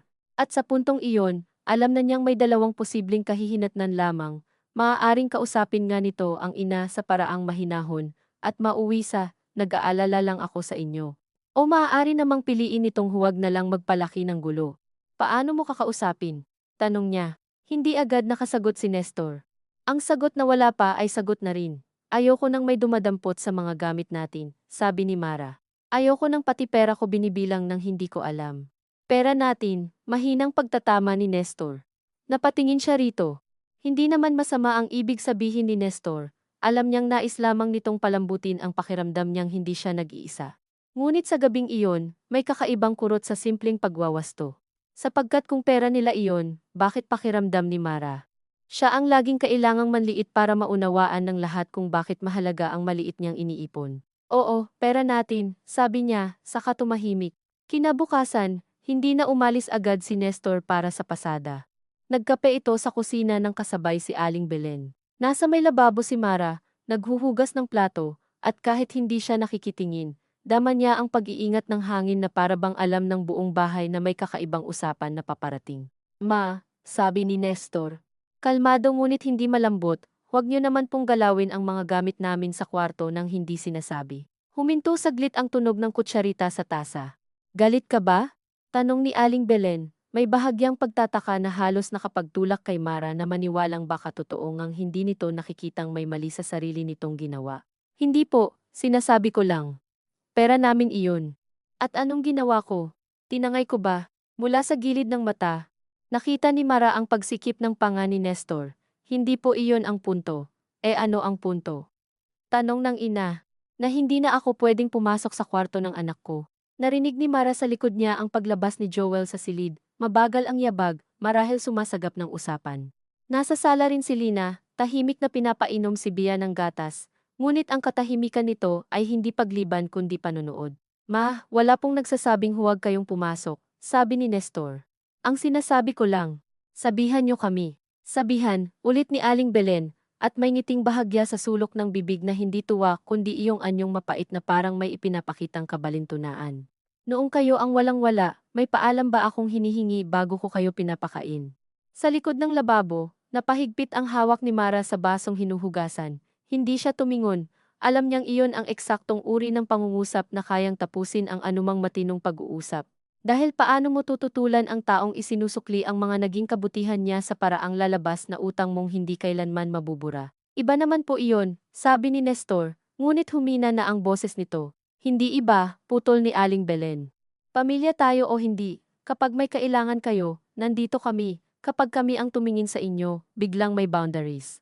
Narinig ni Mara si Joel na humithit sa kape, at si Lina na marahang bumuntong hininga, na tila pagod na pagod sa gulong, hindi naman siya ang nasa sentro, ngunit hindi rin niya pipigilang lumaki. Hindi na sumagot si Nestor. At kahit hindi siya lumingon, alam ni Mara ang ekspresyong iyon sa mukha ng asawa, iyong sandaling nakikita nito, na hindi na mapapanalo ang usapan nang hindi pumuputok sa direksyong hindi nito kayang tustusan. Ilang saglit pa, narinig niyang tumayo si Nestor, at sinabi na lamang, aalis na po ako. Umalis itong hindi nag-agahan ng maayos.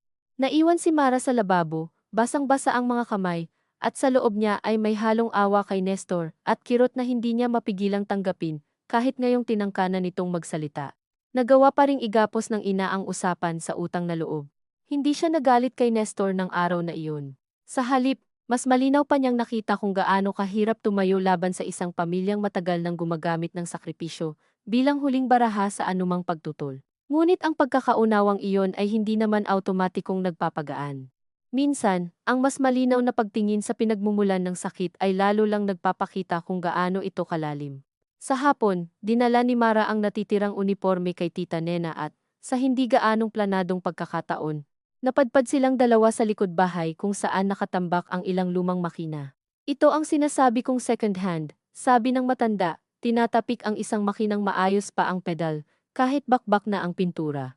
Luma, pero matibay.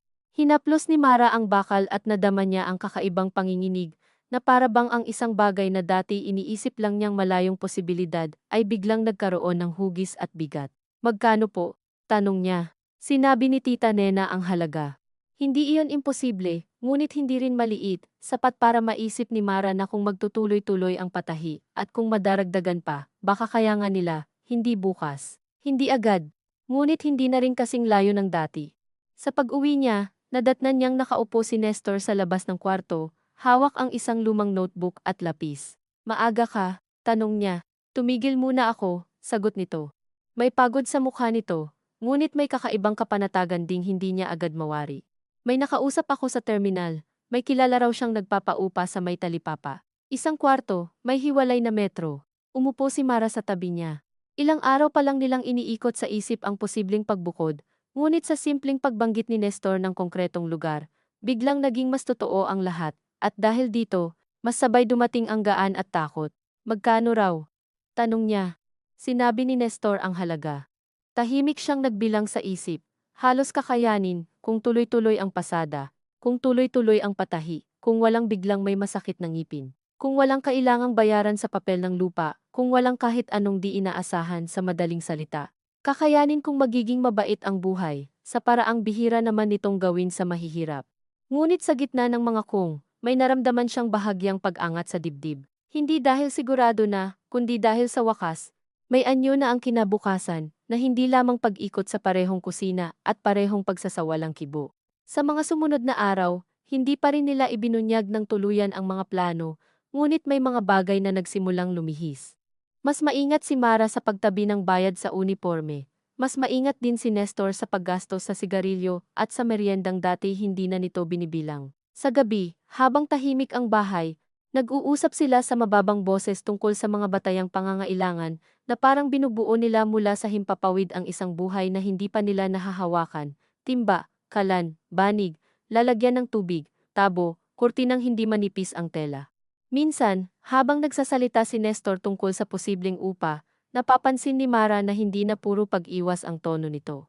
Naroon pa rin ang pagod, naroon pa rin ang takot, ngunit may kasama ng kaunting pagnanais na magpasya. At sa maliit na pagbabagong iyon, may kung anong dahan-dahang naghihilom sa pagitan nila hindi sugat na tuluyang nagsara, kundi sugat na sa wakas ay hindi na itinatangging sugat. Ngunit hindi naman bumait bigla ang bahay.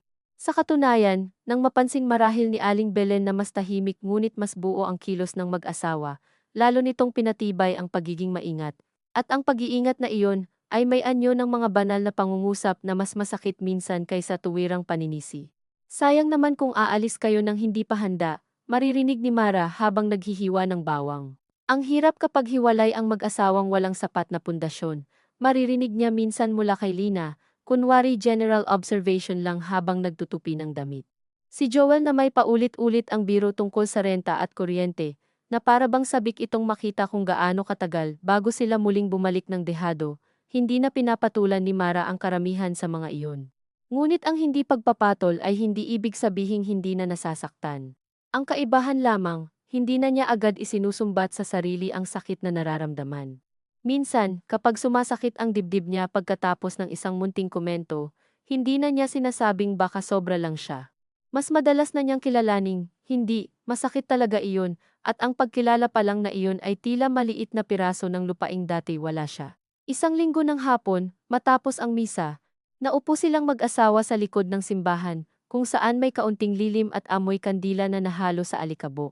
Hindi naman sila nagpunta roon para magdasal ng mahaba, sa totoo lang, mas marami silang tiningnan kaysa ipinagdasal. Ang maliit na silid sa likod ng chapel ay naroroon pa ring bakante. Ngunit nang makita nila ng malapitan, mas masikip pala kaysa inakala ni Mara, at ang kisame ay may bakas ng tagas kapag malakas ang ulan. Hindi siya nadismaya sa mismong liit niyon. Ang lalong tumama sa kanya ay ang mabilis na pagkapit ng isip niya sa pag-aayos. Dito ilalagay ang makina, dito ang banig, dito ang tabo, dito ang kalan. Parang gusto na ng isang bahagi sa loob niya na tanggapin ang kahit kaunti basta kanila. Ngunit sa tabi niya, tahimik si Nestor, at sa huli, ito ang nagsabi, tingnan pa nating iyong isa sa may talipapa. Napalingon si Mara, bakit? Tanong niya. Huminga si Nestor at saka ngumiti ng pagod. Ayokong umalis tayo rito dahil lang gusto tayong ilipat sa pwedeng paglagyan. Kung lilipat tayo, gusto kong may kahit kaunting space para sayo. Matagal na niyang hindi naririnig mula sa asawa ang ganitong uri ng pangungusap hindi pangakong malaki, hindi romantikong sabi, kundi maliit na pagkilalang may gusto rin siyang maibigay na hindi lang pinakamurang pwede. Hindi niya alam kung bakit biglang kumirot ang lalamunan niya. Marahil dahil marami siyang tiniis na kulang nang hindi naman talaga siya maluho, kaya ang munting pag-aalalang iyon ni Nestor ay umabot sa isang lugar sa loob niya na matagal nang walang nakakakita. Kahit maliit lang, sabi niya. Oo, sagot ni Nestor. Pero hindi iyong parang nakikiupo lang ulit tayo sa gilid. Pauwi sila noon ng bahagyang magaan ang hinga. Ngunit pagdating sa bahay, naroon na naman ang karaniwang anyo ng mga bagay, ang sandalyas ni Joel sa daan, ang boses ni Lina sa kusina, ang tingin ni Aling Belen na mabilis lang ngunit tila laging may binabasa. Sa hapunan, nabanggit ni Romy sa tawag sa telepono na malamang ay kailangan na raw talagang pirmahan ang papel tungkol sa lote sa susunod na linggo. Walang nagsalita ng direkta tungkol sa mag-asawa, ngunit sapat na iyon para magbalik sa katawan ni Mara ang lumang pakiramdam na mayroon na namang desisyong pinaliliit ang pwesto nila nang hindi man lang sila ang unang kausap. Nang gabing iyon, nakaupo sila ni Nestor sa tabi ng notebook at binibilang ang perang naitabi na nila. Hindi pa sapat, kulang pa sa deposito, kulang pa sa posibleng unang buwan ng renta, kulang pa sa hulog kung kukunin nila ang second-hand na makina. Ngunit nang ilapag ni Nestor ang huling barya sa gitna ng banig, hindi iyon nagmukhang wala. Sa halip, nagmukha iyong simula ng isang bagay na mabagal, mahirap, at walang kasiguruhan. Ngunit kanila, hindi pa tayo aabot ngayong linggo, sabi ni Nestor. Alam ko? Sagot ni Mara, pero aabot tayo. Hindi niya alam kung paniniwala ba talaga iyon o simpleng bagay na kailangang marinig ng gabing iyon para huwag matuyuan ng loob. Tiningnan siya ni Nestor ng matagal, saka hinawakan ang kamay niya. Isang simpleng hawak na walang palabok at walang dramang naghahanap ng patawad. Ngunit sapat para maalala ni Mara kung bakit sa kabila ng lahat ng kakulangan at kabiguan sa pagitan nila, hindi pa rin niya lubos na maihiwalay ang lalaki sa buhay na gusto niyang itayo. Sa labas, narinig nila ang mahinang boses ni Aling Belen na may kausap sa telepono, marahil si Romy na naman, at ang pagtawa ni Joel sa kung anong palabas sa telebisyon. Sa loob ng kwarto, dumampi ang mga daliri ni Mara sa magaspang na papel ng notebook, sa lapis, sa perang pinagtabi-tabing parang hindi sapat kung titingnan ng iba. Ngunit sa gabing iyon, habang nararamdaman niya ang mainit na palad ni Nestor sa palad niya, hindi na niya inisip ang sarili bilang babaeng naililipat sa gilid ng walang magawa. Hindi pa rin malinaw kung paano sila tuluyang makakaalis. Hindi pa rin tapos ang bigat ng utang na loob at ang pagkakagapos sa pamilyang laging handang ipaalala kung ano ang ipinakain at ipinatira sa inyo. Hindi pa rin sarado ang sugat ng mga salitang lumampas na sa laman ng simpleng parinig. Ngunit sa unang pagkakataon sa mahabang panahon, habang nakatingin siya sa maliit na bunto ng perang hindi pa sapat, at sa makinang wala pa sa kanila, kundi nasa isip na. Naisip niyang ang takot ay hindi na lamang anyo ng pagkatalo. Maaari rin pala itong maging anyo ng paglapit sa pintong dati hindi mo pinapansing may siwang na pwedeng buksan, at habang ang buong bahay sa paligid nila ay nananatiling pareho sa itsura, ngunit hindi na pareho sa bigat.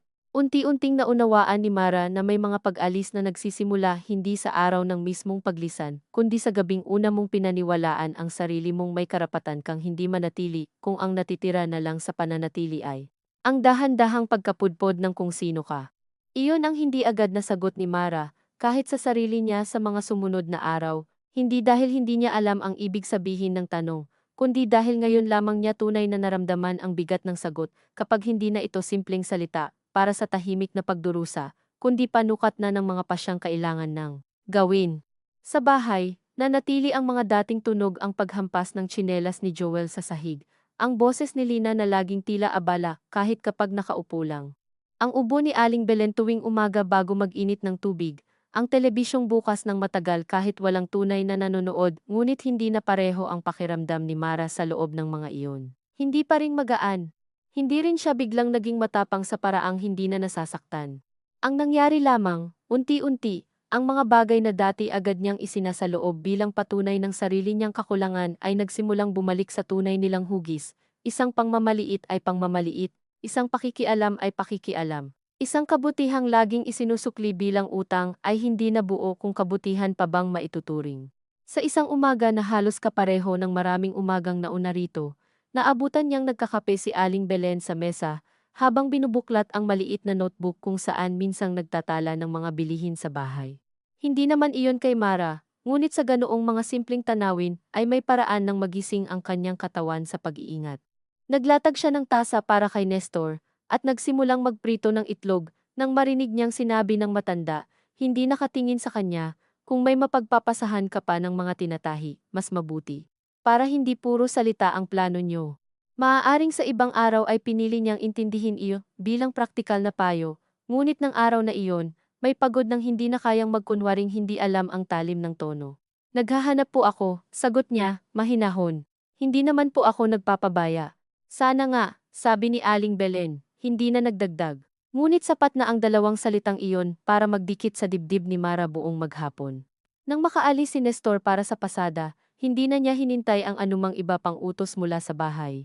Tinapos niya ang mga pangunahing gawain, nilinis ang mesa, sinampay ang mga damit, at bitbit ang dalawang bagong piraso ng uniforme. Nagtungo siya kay Tita Nena, sa daan. Naisip niya kung ilang buwan na siyang ganoon, palaging nagsisikap mauna sa mga gawaing bahay, para kapag umalis siya, walang maiiwang puwang para sabihing inuuna niya ang sarili. Ngayon, hindi niya alam kung masipag ba ang tawag doon o takot. Sa bahay ni Tita Nena, nadatnan niya ang matanda na nakaupo sa tapat ng makina at pinapalitan ang bobbin. May sumunod na order, sabi nito agad nang makita siya. 12 naman, hindi sabay-sabay ang deadline pero regular ito kung maayos. Sa loob ni Mara, may munting pag-angat na hindi niya agad pinayagang maging tuwa. Sanay na siyang huwag munang sumaya ng malaki sa anumang hindi pa hawak ng lubos. Gayunman, nang hawakan niya ang tela at pakinggan ang malinaw na pagkakapaliwanag ng sukat, ng petsa, ng bayad, naramdaman niyang mas totoo na ang landas na matagal pa nilang tinatansya ni Nestor sa mga gabing nakayuko sa notebook. Kaya mo ba? Tanong ni Tita Nena. Hindi sumagot agad si Mara. Hindi dahil nag-aalinlangan siya sa sarili niyang kakayahan sa pagtahi, kundi dahil alam niyang ang tanong ay mas malaki kaysa sa simpleng trabaho. Kaya ba niyang tanggapin ang isang pagkakakitaan na mangangailangan ng mas tiyak na oras, mas malinaw na hangganan, mas kaunting pagpayag na basta tawagin na lang sa kusina sa oras na kailangan siya ng iba? Kaya ba niyang tiisin ang magiging mukha ng bahay kapag nakita nilang hindi na aksidente o paminsan-minsan lang ang paglalaan niya ng oras para sa sariling kabuhayan? Kaya ko po, sabi niya sa huli, at napansin niyang mas buo ang boses niya kaysa inaasahan. Tumango si Tita Nena, saka lumakad sa sulok, kung saan naroon ang lumang makinang napag-usapan na nila.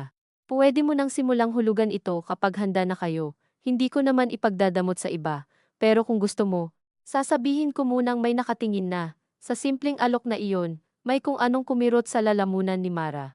Marahil dahil matagal na niyang hindi nararanasang may bagay na hindi agad inaagaw, hindi agad tinatapatan ng kondisyon, hindi agad ipinapaalala bilang pabor na kailangang tumbasan ng pagsunod.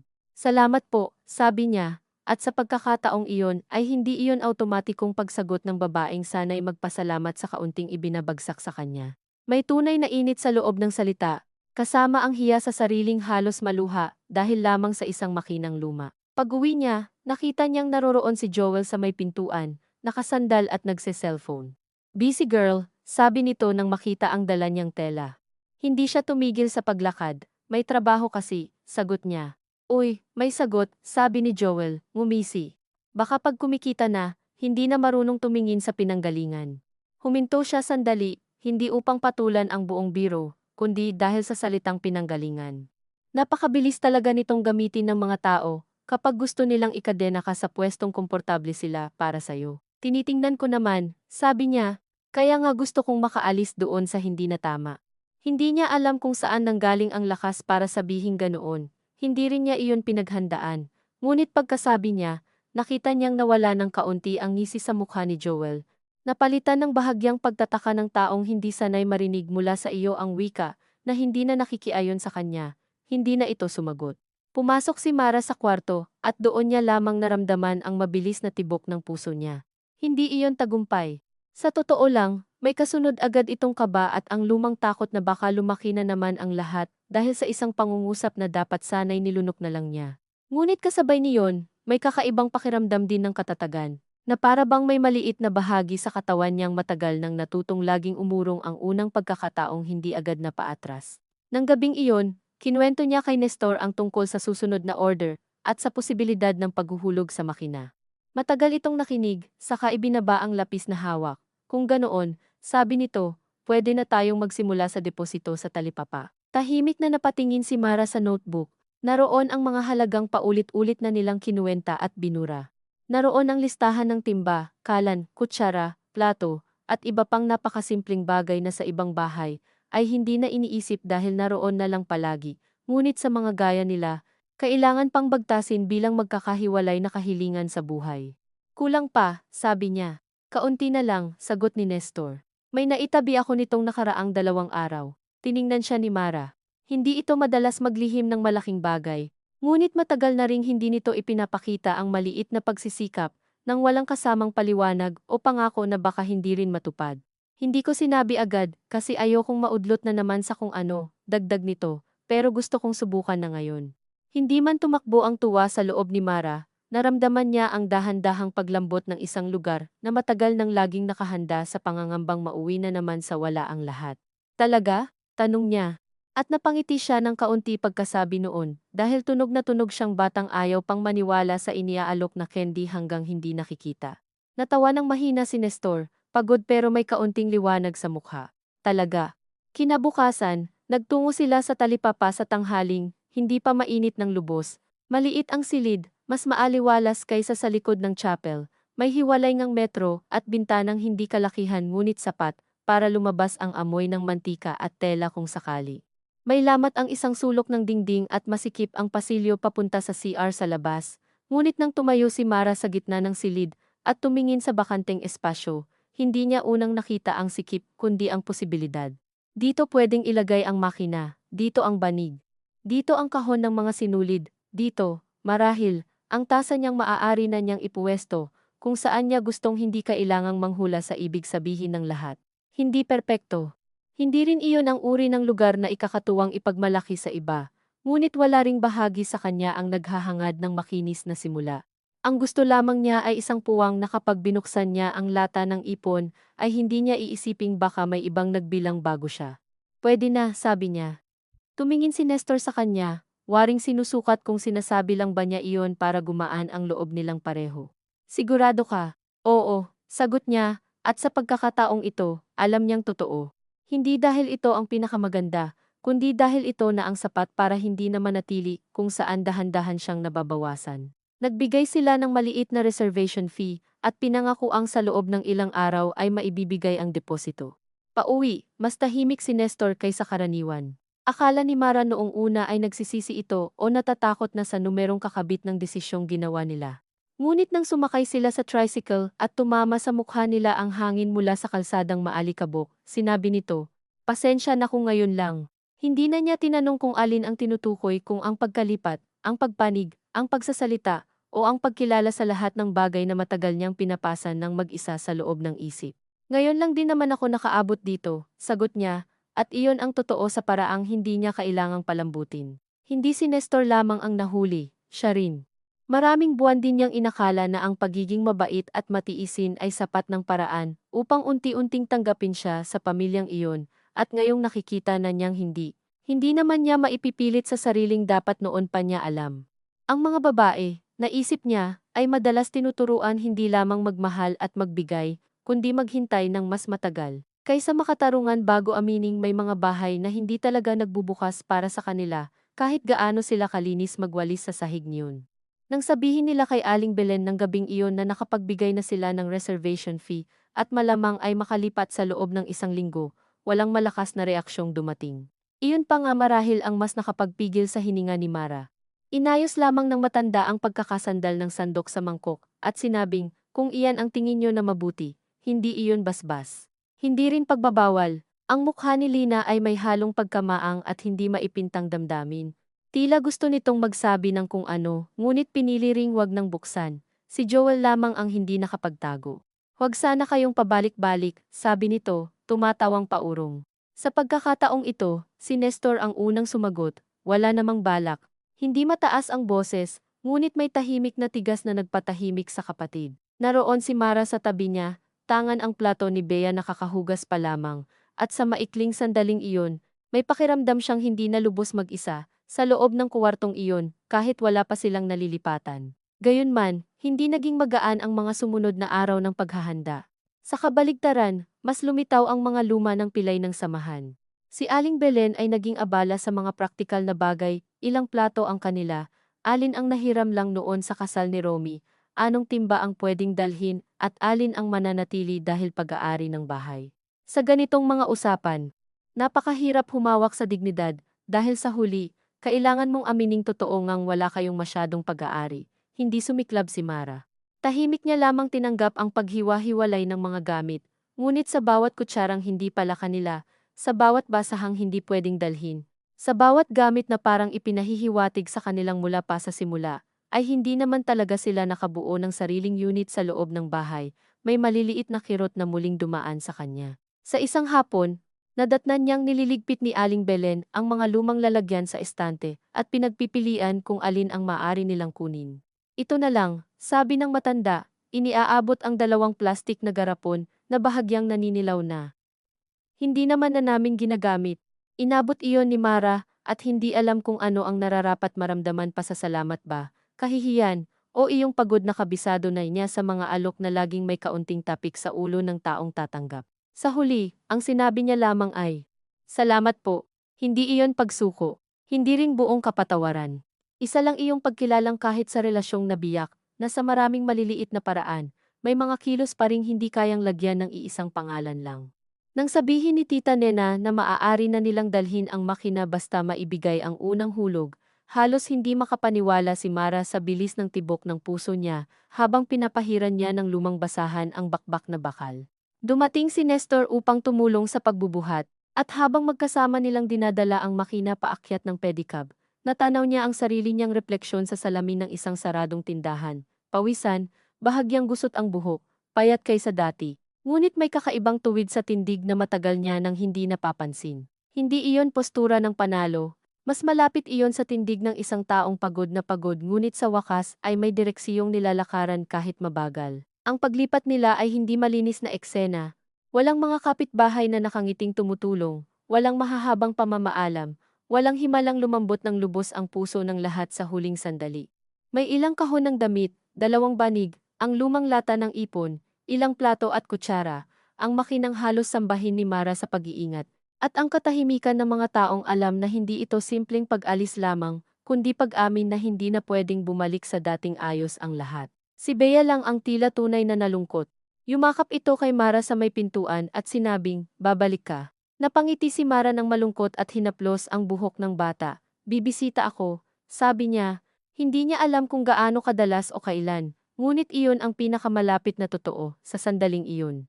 Si Lina, sa likod ng anak, ay hindi makatingin ng diretsyo. Ingatan mo ang sarili mo, sabi nito, at bagaman walang lambing ang pagkakasabi, wala rin ang dati nitong tuso. Minsan, naisip ni Mara, may mga ugnayang hindi naman nagiging maayos, napapagod lamang ang dalawang panig sa patuloy na pagdiin ng sugat at nauuwi sa isang uri ng tigil na hindi pagkakasundo, ngunit hindi na rin lantad na pananakit. Si Aling Belen ay hindi lumapit ng husto. Nasa kusina ito nang ilabas ni Nestor ang huling kahon, nang mapadaan si Mara sa may pinto, sinabi ng matanda, magtipid kayo. Iyon lang, walang pasensya na, walang alagaan mo si Nestor. Walang paghingi ng tawad sa mga bagay na pareho na marahil nilang alam, ngunit hindi na mangyayari pang ihanay sa gitna ng liwanag. At sa kabila ng maraming gabing inisip ni Mara kung ano ang mararamdaman niya kapag umabot sa puntong ito, hindi galit ang namayani sa kanya. Ni hindi rin lubos na ginhawa. Ang naroroon ay isang pag-unawang mapait ngunit payak. May mga tao talagang hindi marunong humingi ng tawad, dahil kailangan muna nilang amining may ginawa silang dapat paghinga ng tawad. At hindi iyon laging kaya ng isang pusong matagal nang naniwalang ang pagkontrol at pag-aasikaso ay iisang bagay lang. Tumingin siya kay Aling Belen at tumango. Opo, sagot niya. At sa simpleng palitang iyon, parang naglamlam na ang mahabang tanikala ng mga salitang hindi na nila kailangang ituloy pa. Sa bago nilang silid sa talipapa, unang sumalubong sa kanya ang amoy ng semento, kaunting alikabok, at init na naipon sa loob dahil buong hapon sarado ang bintana. Habang inilalatag nila ang banig at inaayos ang mga kahon, walang musika, walang dramatikong sandali ng pagyakap sa gitna ng bakanting espasyo. Sa halip, may mga napakapayak na tanong, saan ilalagay ang tabo, saan mas maigi ang kalan para hindi masikip sa pinto, saan tatama ang ulan kapag mahangin. Ngunit habang inilalapag niya ang tasa niya sa maliit na istanteng kahoy na kasama sa silid, napahinto siya, hindi dahil sa pagod, kundi dahil wala ng ibang kamay na nagtakda kung saan ito dapat. Napakaliit na bagay, at marahil kung ikukwento niya sa iba, hindi nila maiintindihan kung bakit doon biglang sumikip ang lalamunan niya. Ngunit matagal nang may sariling wika ang katawan niya, para sa mga maliliit na paglilipat at pagbabalik. Nang gabing iyon, kumain sila ni Nestor ng delata at mainit na kanin mula sa isang kalderong hiniram muna sa kapitbahay ng may-ari. Hindi masarap ng husto, hindi rin tahimik sa labas dahil rinig ang mga tricycle at batang naglalaro sa kanto. Ngunit iba ang pakiramdam ng bawat subo. Hindi ito ligayang walang halong takot. Sa katunayan, pagkatapos nilang kumain at simulang kwentahin ang natitirang pera, mas malinaw pa kaysa dati kung gaano kakitid ang tatahakin nila.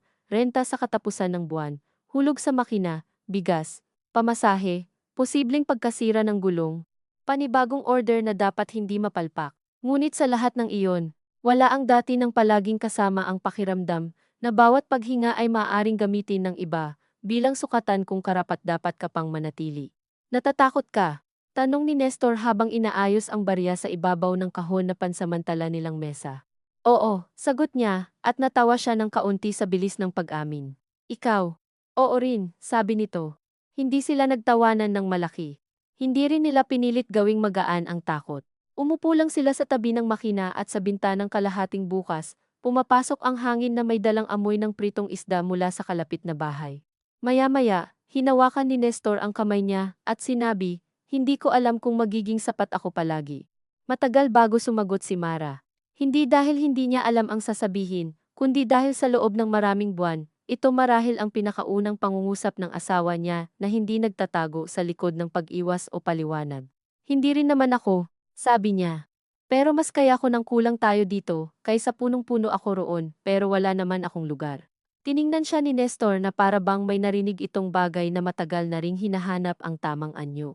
Pagkatapos ay yumuko ito, at bahagyang tumango, tila hindi lamang sa kanya kundi sa lahat ng nagdaan na hindi na nila mababawi ngunit maaari pa ring pag-aralan kung paano hindi uulitin. Sa mga sumunod na linggo, hindi naging madali ang buhay nila. May mga araw na mahina ang pasada at halos hindi sumapat ang kita ni Nestor.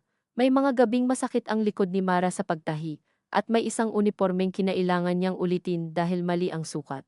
Nag-away rin sila minsan dahil sa bayad sa kuryente na mas mataas kaysa akala nila, at sa isang pagkakataon, napasigaw si Nestor dahil sa pagod, sa kaagad na nahimik nang makita ang mukha niya. Hindi naging perpekto ang pag-alis nila. Hindi rin naging mahiwaga ang bagong buhay. Ngunit sa bawat pagkakamali, bawat pagod, bawat kakulangan, may nananatiling kaibahan. Kapag nasasaktan si Mara, hindi na niya kailangang hulaan kung may karapatan ba siyang pangalanan iyon. Kapag gusto niyang magtahi hanggang gabi, walang magpaparamdam na pambabaliwala iyon sa totoong obligasyon. Kapag gusto niyang ilipat ang tasa niya sa may bintana, ililipat niya. May mga hapon ding naiisip niya ang bahay ni Aling Belen nang hindi lamang galit ang nararamdaman, namimiss niya si Bea.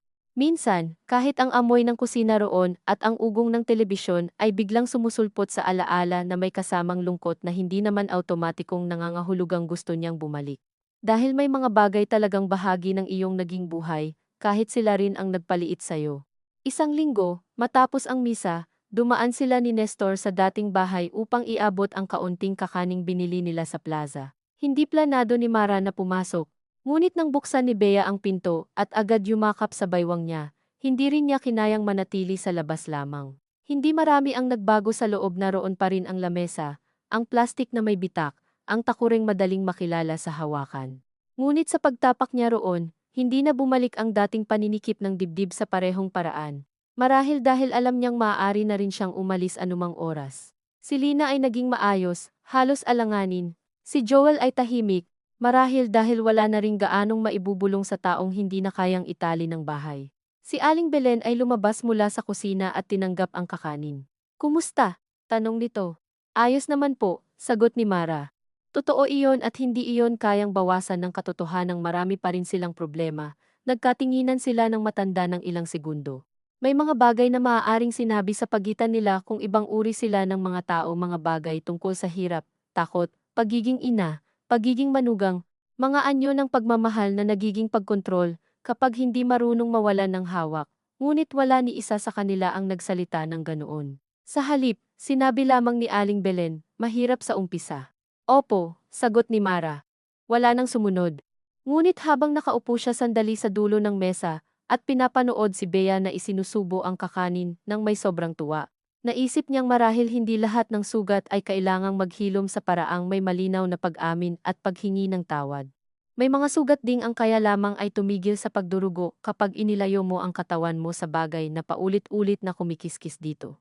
Pag-uwi nila sa silid sa talipapa, ng hapong iyon, nadatnan nilang mainit sa loob at kailangang muling buksan ang bintana para pumasok ang hangin. Inayos ni Mara ang tasa sa may gilid, inilabas ang tela para sa panibagong order, at narinig niyang sa labas ay may batang tumatawa, may tricycle na huminto, may vendor na sumisigaw ng tinda. Karaniwang araw lamang, karaniwang ingay, karaniwang buhay na hindi kailanman naging banayad sa kanila.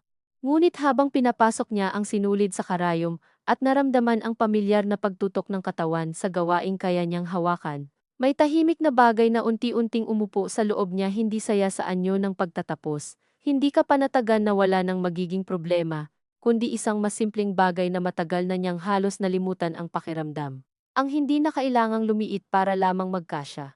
Sa maliit na silid na iyon, sa gitna ng kakapusan, pawis, utang, pagod, at mga desisyong araw-araw pa rin kailangang pagtibayin, dahan-dahang naunawaan ni Mara na ang tahanan ay hindi pala iyong lugar na walang hirap o walang banggaan, kundi iyong lugar kung saan ang bigat ng pagiging ikaw ay hindi ibinibilang laban sayo. At habang tumutuloy ang gabi sa labas ng bintana, at si Nestor ay tahimik na nagkukumpuni ng sirang hawakan ng timba sa tabi niya, hindi niya naisip na nalampasan na niya ang lahat, ngunit alam niyang hindi na rin siya ang babaeng tahimik na pumapayag mailipat sa dulo ng walang tanong, at sa kauna-unahang pagkakataon sa mahabang panahon, ang hinaharap kahit makitid, kahit hindi tiyak, kahit malayo sa pagiging madali, ay hindi na mukhang isang lugar na kailangan lamang tiisin, kundi isang bagay na maaari na nilang buuin gamit ang mga kamay na ilang ulit mang nang alay ay marunong pa ring humawak.